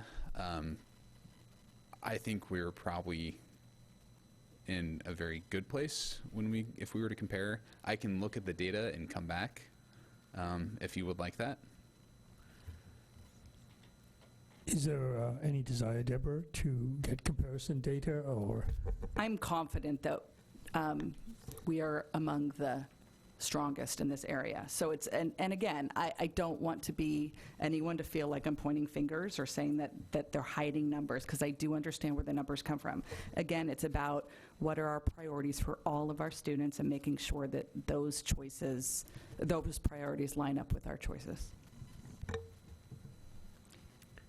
So you think, I guess my takeaway would be is in some other districts, they might count PE teachers as regular teachers and have, they don't have the same chart, basically. There's no requirement that the same kids in classroom chart be presented by every district. It's just aggregates as a whole. It's aggregates as a whole. And that's what the OSPI data shows, and that's why everybody kind of meets the 17 to 1 ratio. Yeah. I see. Well, they are going to, right? Well, Like it's a goal for a It's a goal future for year. everyone to obtain to. Anecdotally, when we attend meetings with other districts and we hear their concerns, one of the concerns for the 17 to 1 in many, many districts, as Ty mentioned earlier, is the facilities. Some large districts, we've heard numbers as large as to be fully implemented 17 to 1, including any specialists that they have, special ed, whatever. One district shared they would need 50 classrooms. That's huge. So that's a piece that many districts are watching closely in the legislative updates. So anecdotally, they're not there yet because their concern is facilities. But the other concern is finding teachers. If you have 50 classrooms, how many teachers is that, even if you are counting in specialists in that?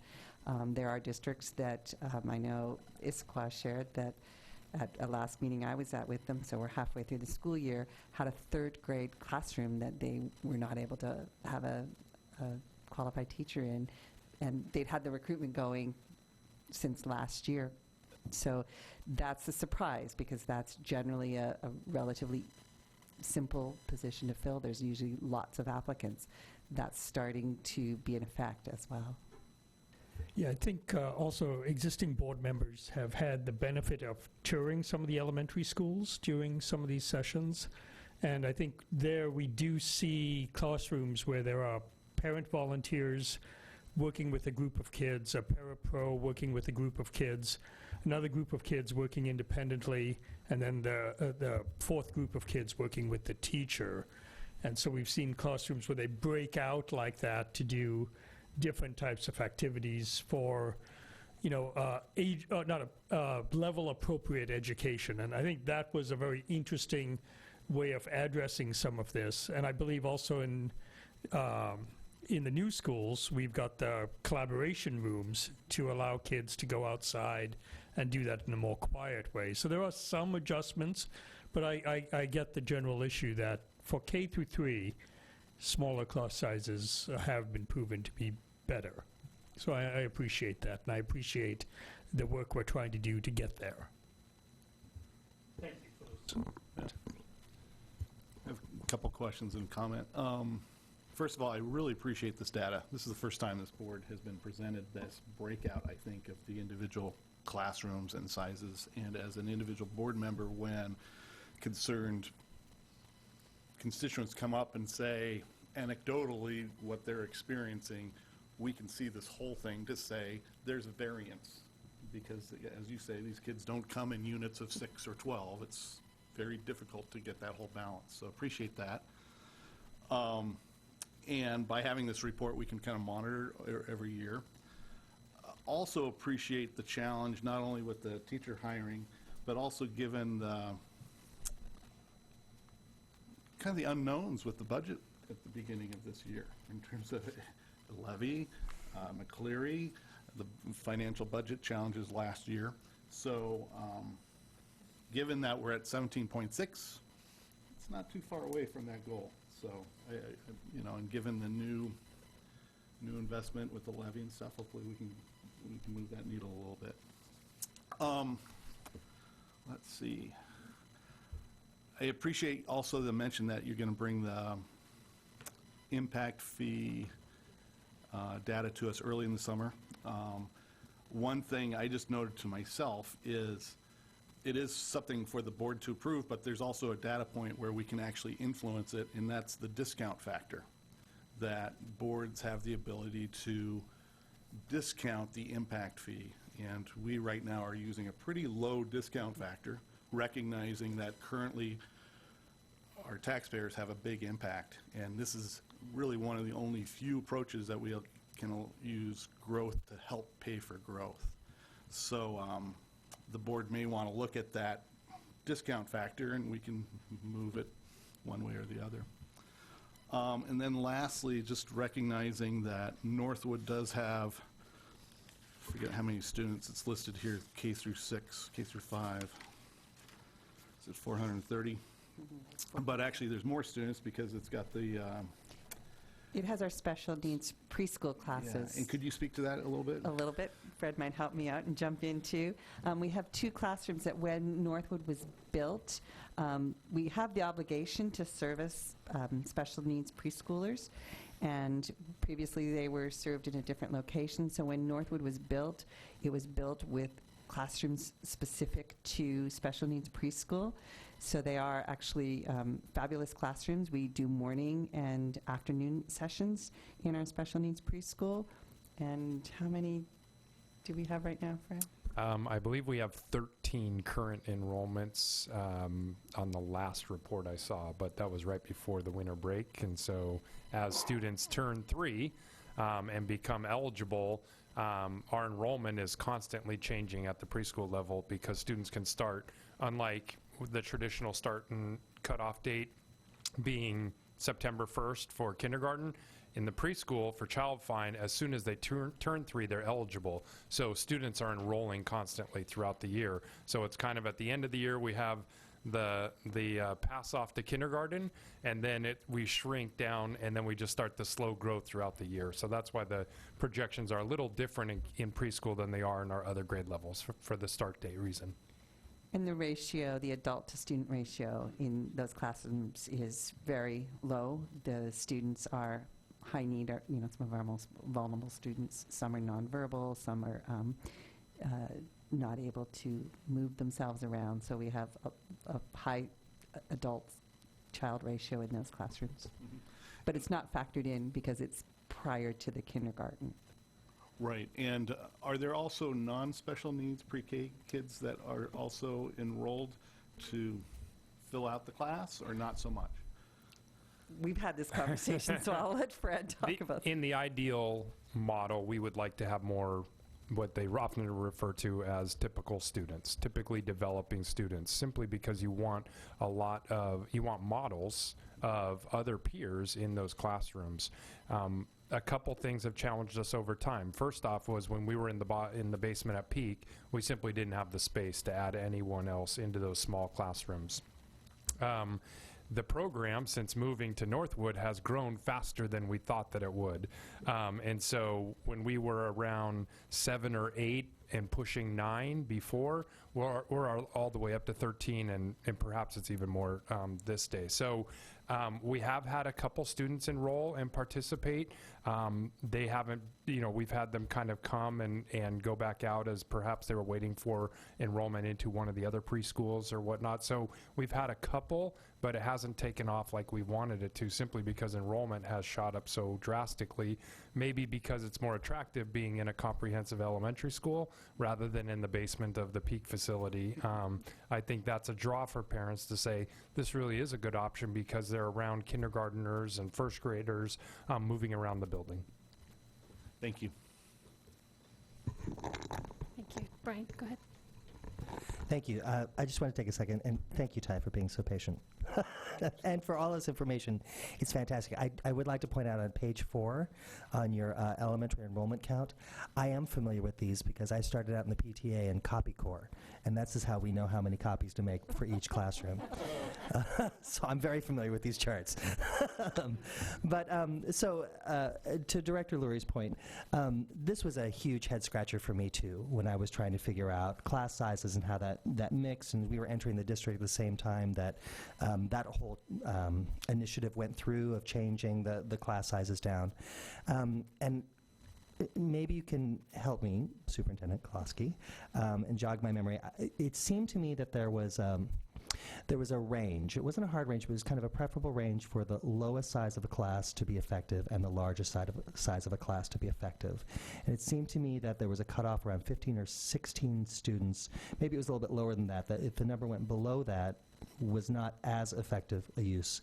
And then at the higher range, it was around 26 or 27, and then that varied by grade levels. Does that ring a bell? I can reference Hattie's research from '09, which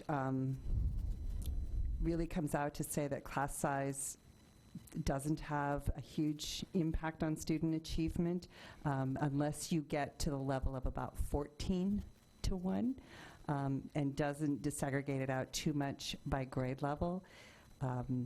So that one is very difficult to get to. There are very few states and school districts that are able to manage those kinds of numbers because of the cost and the resources that would be needed for that.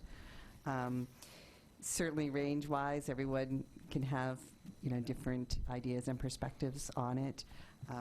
That's the one piece that I know, and just a little anecdote on my part, as a former first grade teacher, having 21 kids in my class would have been an absolute dream, because in my years of teaching, which is many years ago, I was looking at 32 to 36. So it is perspective, and I appreciate the small classes as well, and we're going to do what we can to certainly be in compliance at 17.6.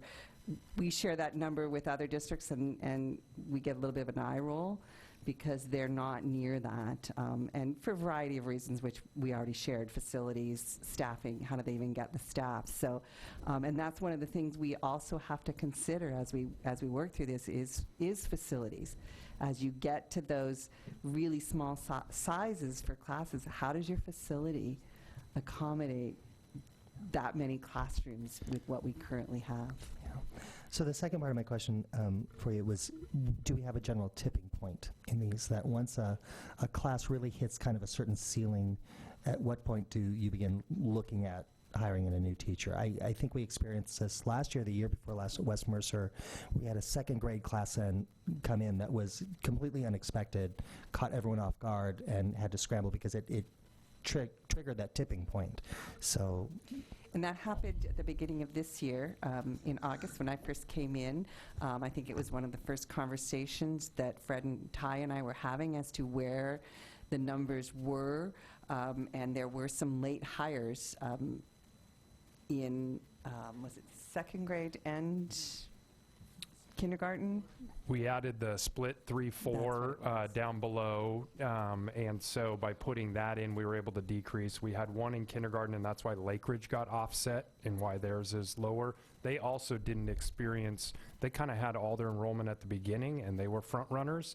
We reduced that earlier in the summer, and then all of a sudden we had a bunch of other enrollment. So again, to reiterate what Ty said, register early, register not often, just register early. And then we also at second grade, and you can see Northwood's second grades are offset. That's because we had a late hire at Northwood second grade. Okay. We would prefer to have the numbers sooner because we can get, we have teachers in place, we can, principals can lay out their schools for who's going to be in what classroom, but sometimes it is that late piece. And I know that August was a couple of elementary hires because of just watching the numbers and watching as they come in.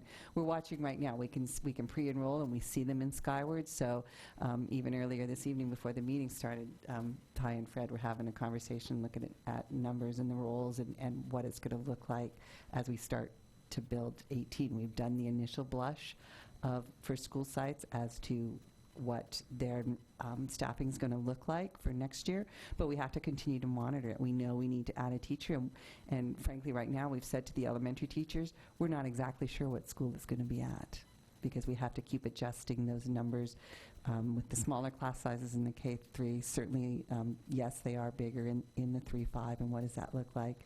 And then there's it was mentioned about the high cap program. So knowing what those numbers are is something that happens during the spring as well. Right. And then the last little piece, which is this is in the new funding model where salaries, everything, kind of the formula, the schedule, all that got thrown out the window. So when we're looking under the new funding models, how are those staffing numbers broken down? Are we paid by number of staff that are hired in the district, or is that broken down by OSPI in that student ratio number? Does that question make sense? We are funded by it's called the prototypical model. Mm-hmm. they assume a prototype school, number of students go in, it generates a number of staff out.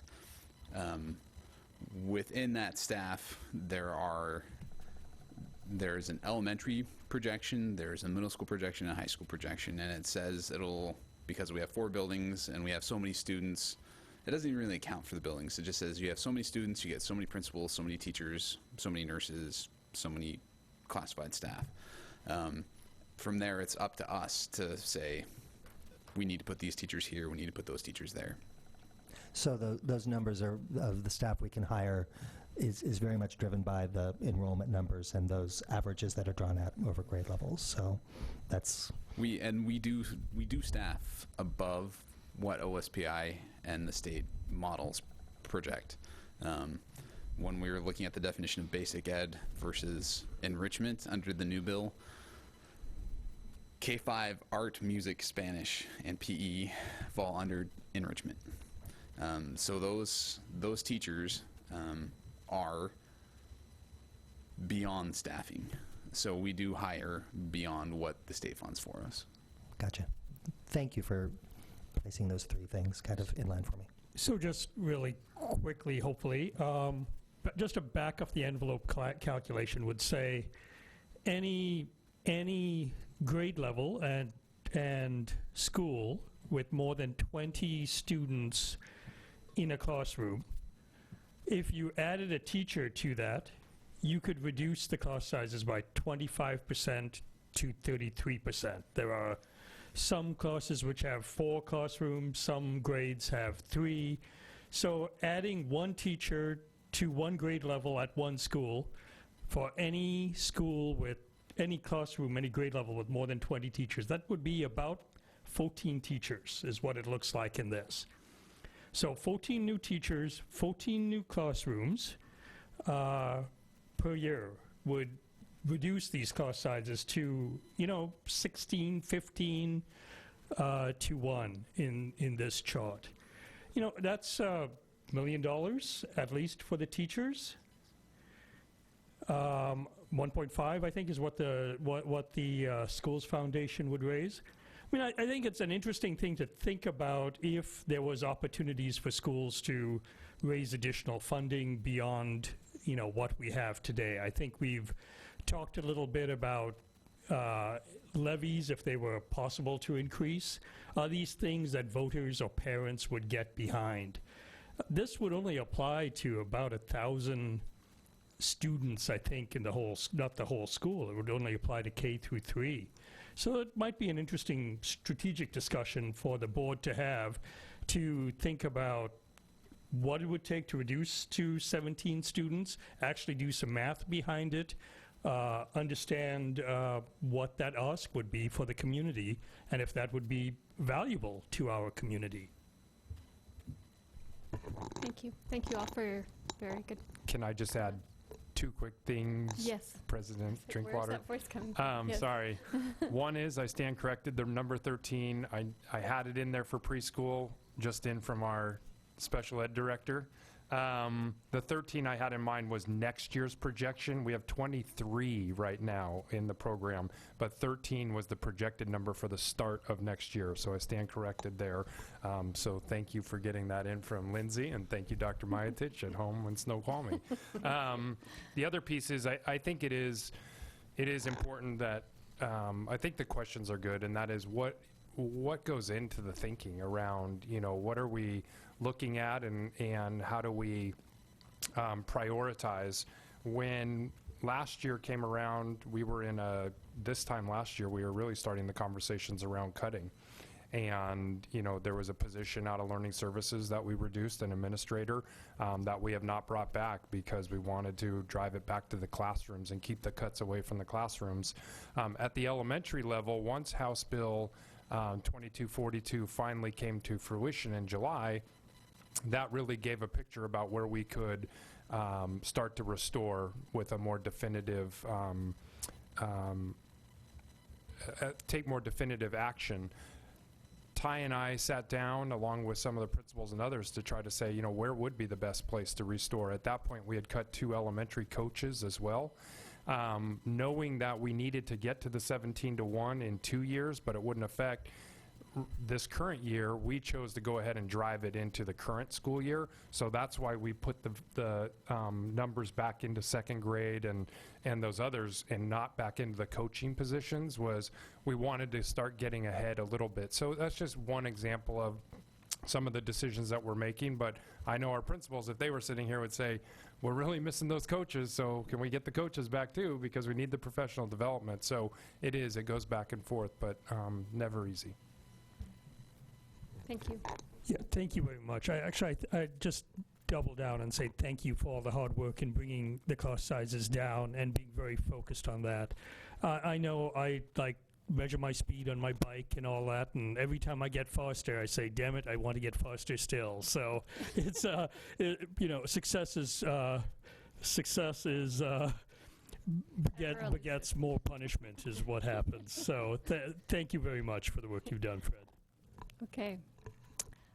So this is not a voting item, but thank you all for the great discussion. We'll move on to the next item, which is up for approval. It's about our meetings and proposed revisions there with Board Policy 1400.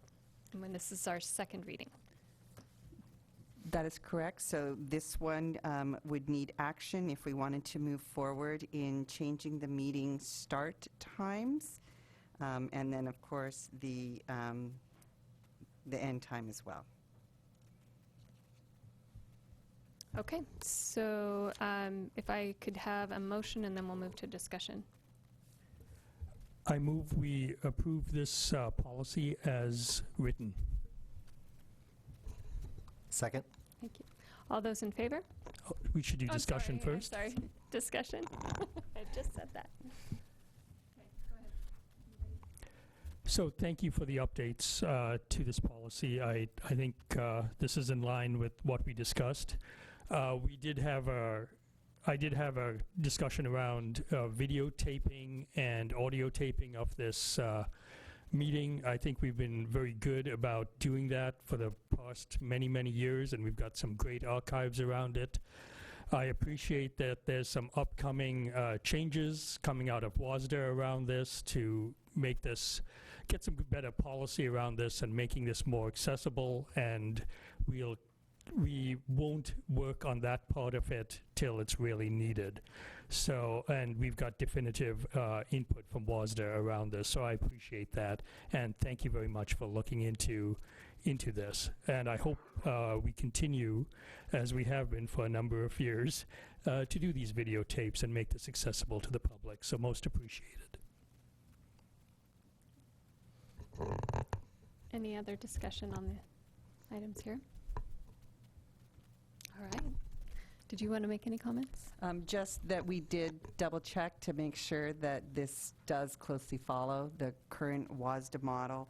And again, staff is doing more research into particularly videotaping and making sure that when we are posting that on our website that we're in compliance with OCR, Office of Civil Rights, which has been doing a lot of work with school districts on making sure that their websites are in compliance. And we were at a conference last week that was centered around technology and computers in education, and had a few red flags go up from other districts that have had OCR compliance complaints.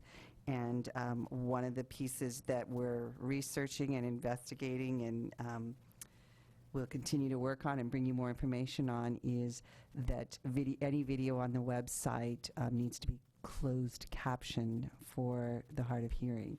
And currently these videos are not, and so we're working through how that will affect our video recordings, and we'll bring you that information as we have it and if we need to make adjustments. But at this time, we don't have to videotape, and it's great that we do, but putting it in policy is the best recommendation.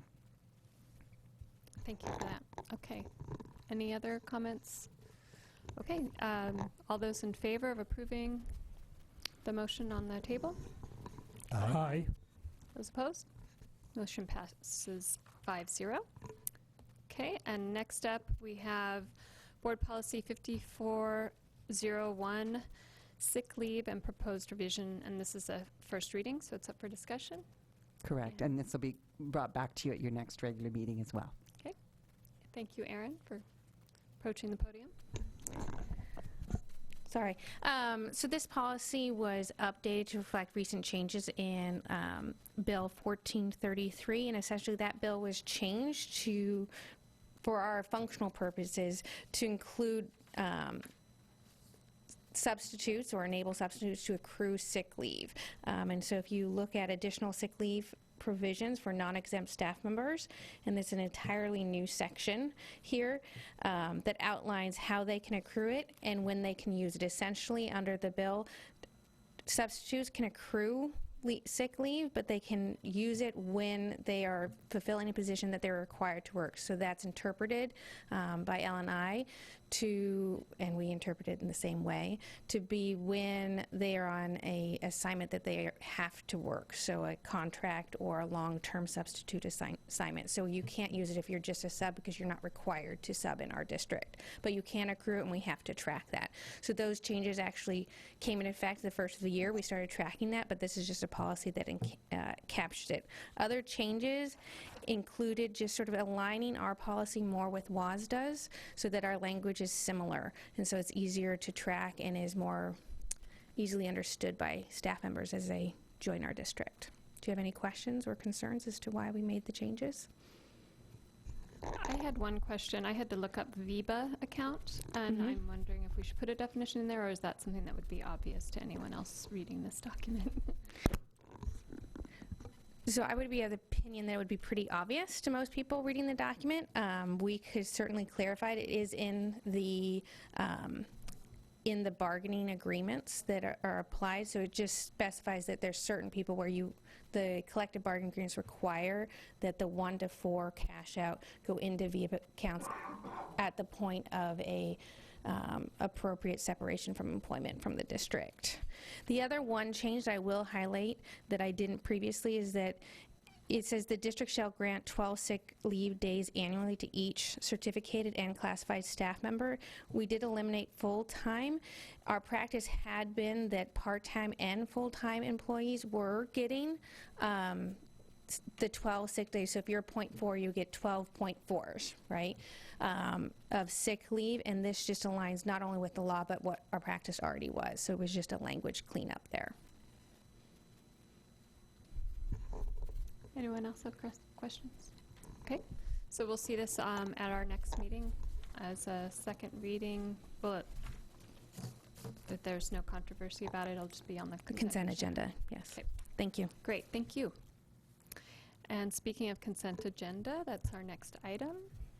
Do I have a motion to approve? So moved. Second. Thank you. All those in favor? Aye. Aye. Opposed? Okay, motion passes 5-0 to approve the consent agenda. Next item is the superintendent's report. Donna.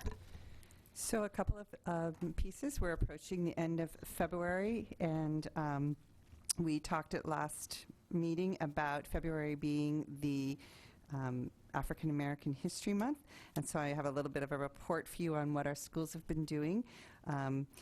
Lake Ridge gave me a very visual representation of what they've been doing, and when you walk the halls, I'm sorry, not Lake Ridge, Northwood. When you walk the halls, you'll see all kinds of displays of books that they're highlighting for students, artwork and facts about famous African Americans. Duke Ellington, for example, is being studied in their music.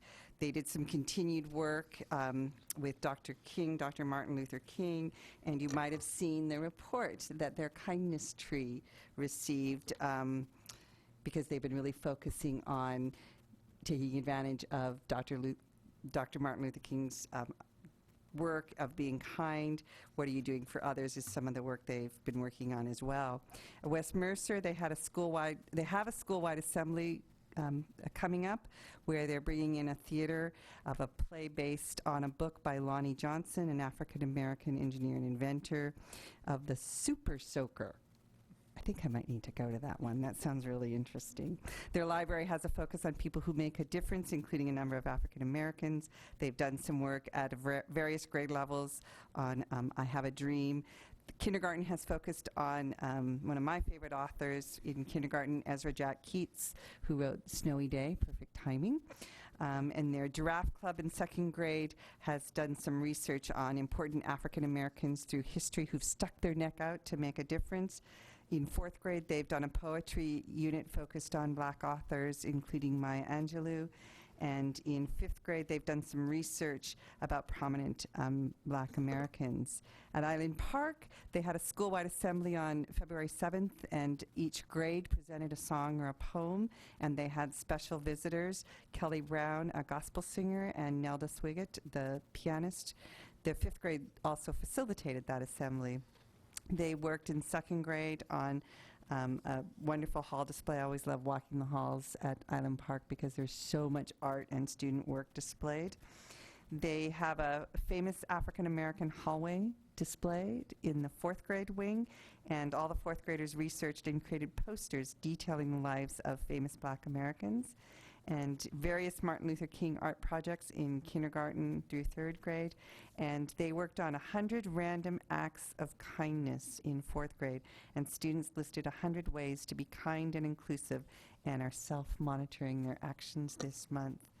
At IMS, they had Charles Waters during the month of January to continue their discussion around race and equity. They worked through some civil rights timelines as well as part of social study units there. They've also did some Where I'm From poems in language arts, modeling after Dr. Caprice Holland's poem presented to the students during the Martin Luther King Assembly. Sixth grade in their extended core classes have focused on reading literature that included themes of diversity. And they also have been doing on their daily announcements, they've included inspirational quotes and stories of accomplishments by Black Americans throughout history. And at the high school, morning announcements have also included daily quotes.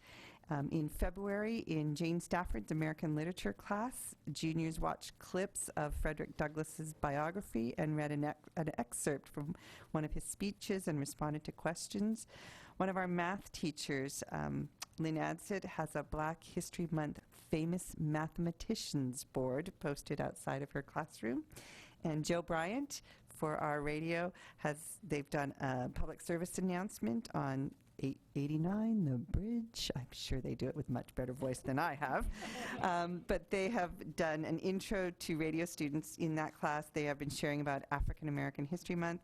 And in Chemistry 1, students are studying the global scientist awareness.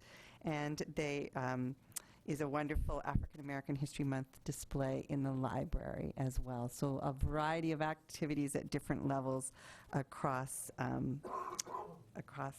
all the different pieces and all the different grade levels. Just a couple of other quick things. We've got the results of the 2017 Macroeconomics AP exam, and we have 4 students who received perfect scores. Yeah. Zach Gottsman, a current senior, Alec Mueller, a current senior, Adam Tucker, who is now at Yale, and Brian Zhao, who is now at UCLA. Go Bears. And we're the only school in the world to have 4 perfect scores on this exam. According to the College Board, there were only 60 worldwide out of 142,000 who took the exam in 2017. So pretty amazing numbers for Mercer Island. I think some kudos to the teacher who is, I believe, Kim Sheldrup. That's right, yes. Yeah, outstanding teacher.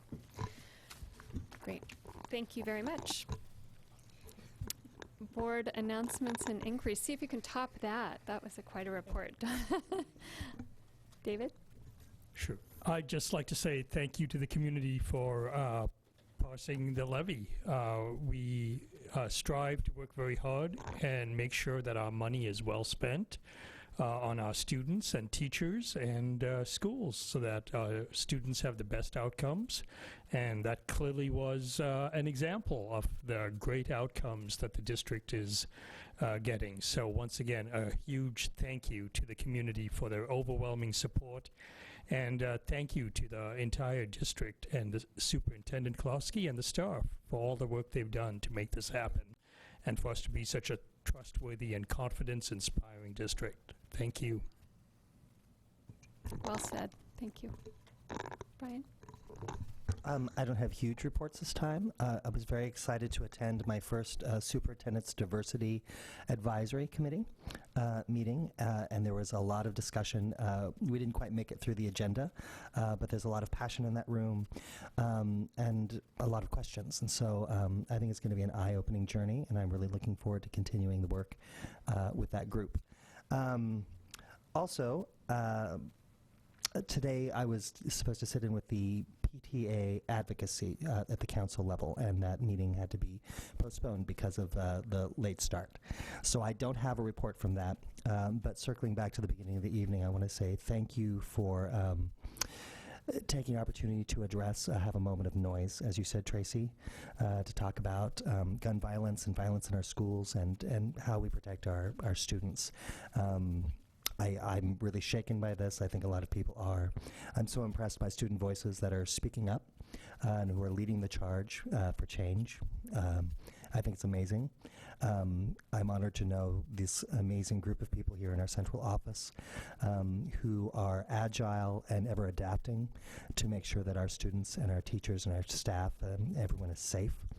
And I want to thank our students for being brave and showing up to school and participating and really taking agency over their education in tough times. And I hope that I felt frustrated because I couldn't talk with all of you until we got here tonight. And so thank you for the opportunity to talk about it, and I hope that we can keep this conversation going as our students are bringing solutions, as our community is coming together and presenting solutions and ideas, that we as a board are able to be agile and evolve with them and help to shape policy and support our leaders in our school that are doing amazing work. So, thank you. Thank you, Brian. Deborah? I attended the PTA Council meeting last week. I don't think there was anything. A large portion of the meeting was Fred presented about learning services, and so that was interesting, but stuff that we've covered in meetings. And the others were just reports, so there's really not anything, I think, pressing to report. I also struggled with the recent, obviously, increase in shootings and school shootings. And I see our board as leaders in our community, and I think it's our responsibility to take action in some way. I don't have the answers. I don't know. I would love to have an opportunity to talk about that. I don't think this is changing. I'm not intending to change school policy with regards to this. I think our administration and Mercer Island community leaders are doing a fantastic job of doing everything they can to make our kids safe every day and communicating with us about what is happening. But, as I was actually talking to a friend on Friday afternoon and talking about how do we get the students to go, start protesting, because they're the ones that are going to make changes in our communities and in our country. And at the same time, to learn, I didn't have to do that because the Parkland students were doing it. And that's where it should be coming from. It should be student-led. But figuring out a way that we can support that and encourage that and help teach our students how to do that in a really appropriate and effective way. I think our teachers do a great job. I know there's been discussions in classrooms about how kids are feeling and what can they do and what do they want to do. But I would like to see us in some way support that effort, as well as supporting our parents, our parent community that we're all a part of. So I would like us, so I would just like to see us do something, and not sure where, but would like to start a discussion about that at some point.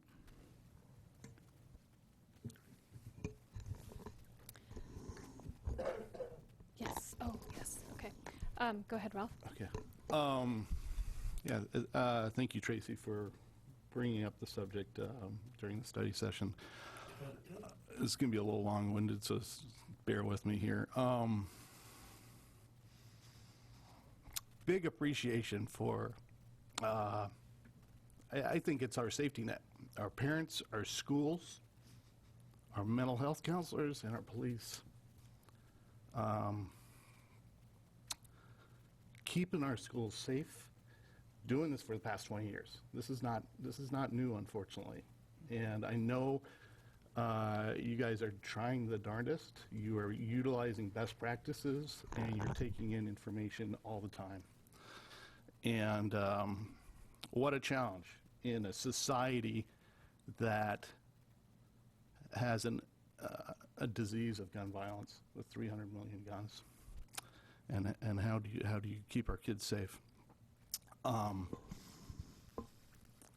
And if there's ever an opportunity with these parents, the schools, mental health counselors, and the police to reach out to a broader community of support. I think there's I think everybody in the community wants to help, but we don't really know how to help. And so, we've got our faith institutions, our service clubs, our sports and performing arts community. So, and at the same time, 17 is way too many. 1 is way too many in terms of fatalities. But we need to realize that, and we need to let these kids know that they're safe in our schools. They're safer in our schools than anywhere else in our society. There's 1,600 youth. These are statistics coming from the CDC. 1,600 youth were killed last year in the U.S. About 30 a year in schools. That's 2% in the schools. And we have our kids in our schools 15% of the time. So that's 7-fold factor safer in our schools.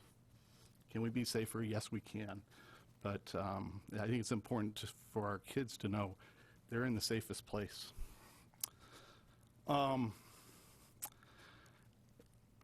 The next thing I want to mention is, it was about a year ago where I brought this up, and I appreciated the support of 3 of the board members. And that's the fact that one of the safety net key elements, our mental health counselors, doesn't have permanent funding in this community. And every year, or every 2 years, it's on the bubble. And I don't understand why they're on the bubble when they are just as important in this equation as the police and the fire. And I think it's time for this community to prioritize them and to find a permanent funding model for them, and also recognize that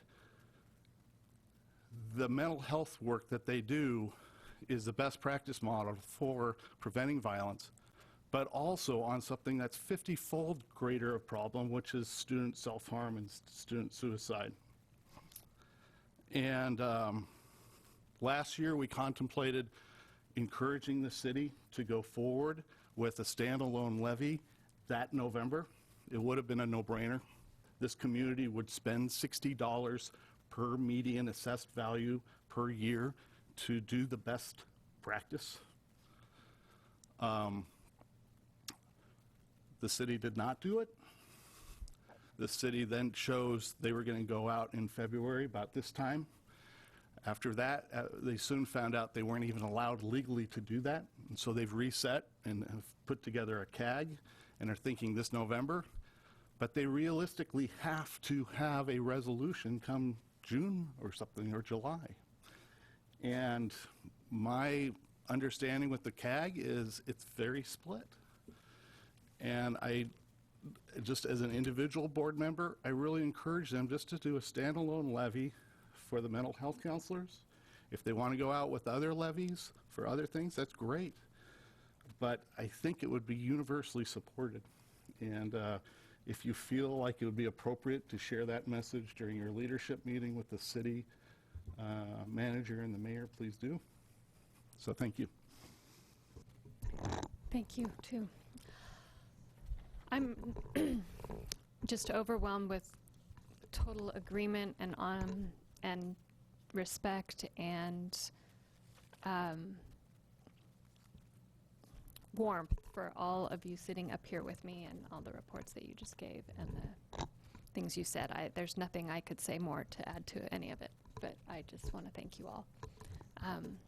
And I agree with everything that was just said, so thank you. One other thing we have to do tonight is discuss whether to have additional special meetings for strategic planning in preparation for our June 28th retreat. That was something that was on the agenda that under board reports as well. And so with that, I will open up that item for discussion. So at our last, second half of our retreat, we talked about wanting to have more time and that we would bring it up at the next meeting. So this is the time. Do you want to start, Sure. Donna? One of the pieces in looking at things that are already scheduled on the calendar and trying to accommodate lots of busy calendars, one of the things that I noted was if we have a retreat in June and if we potentially scheduled something each month, whether or not we use them all, but it would still have that time out there. We have a June 28th retreat already scheduled, but if we did perhaps a March, an April, and then a May if needed leading up to that, then that would give us some good preparation time to really solidify 18-19 come our June retreat. When I looked at our already scheduled calendar, we do have a site visit at March 13th at IMS in the morning from 7:30 to 10:30. So I know that when we did the high school visit, we came back to the district and had some more scheduled time then. So I don't know if that's a potential time and date that would work for the board. And then in May, we have May 15th, we have a site visit at Northwood from 8:30 to 11:30 that perhaps we could add on to that one as well if the board, if that schedule works for all of the board members. And then April, we would have to be cognizant, of course, of spring break, but the week right after spring break might be a possible time to look at as well. Could you repeat the March date, please? March 13th.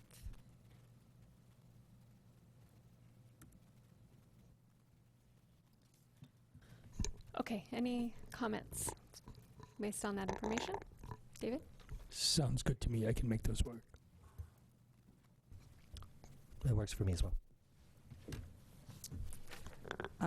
That does work the best for me, to be able to take an entire day. And just with regards to the week after spring break, since I'll personally be gone the week before from work, an evening would be best for me. But with enough notice, I can pretty much make anything work. I'm pretty flexible on all that, so thank you. And those work for me as well. So those are both Tuesdays. Would you like to look at Tuesday, the 17th in April as a potential?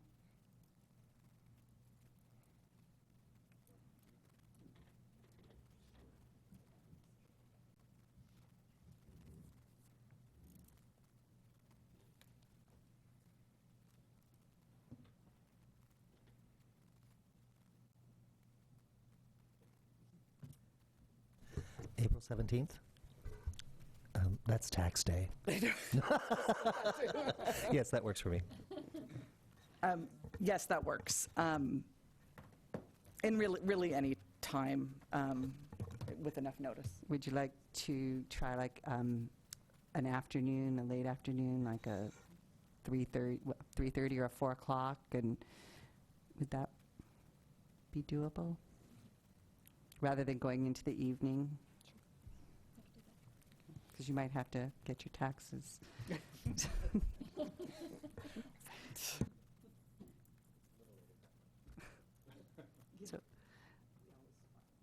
So we'll plan for 3:30 on the 17th as well then. Okay. Great. Thank you. So those will be posted, and as well as the 6 p.m. time change Yes. for future. For regular meetings. Yeah, going forward for the rest of the year. Mhm. Okay.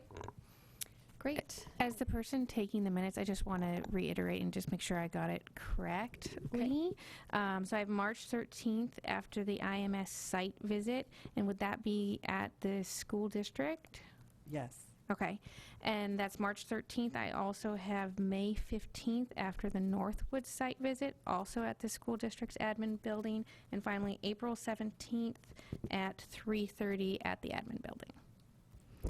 So one thing we had talked about before was maybe trying to get City Hall so that we could have these meetings video recorded as well. Is that possible that we could look into that for those Tuesdays are difficult. Oh, because it's, yeah. Yeah. Because it's city council. We will check, Yeah, absolutely. check on it, especially with the timing, because it's earlier in the day than Yes. the council meetings. Thank you. Is that what you're going to say? Okay. With that, do I have a motion to adjourn? I move we adjourn. Second? Anyone? Second. Okay, all those in favor? Aye. We are adjourned. Thank you.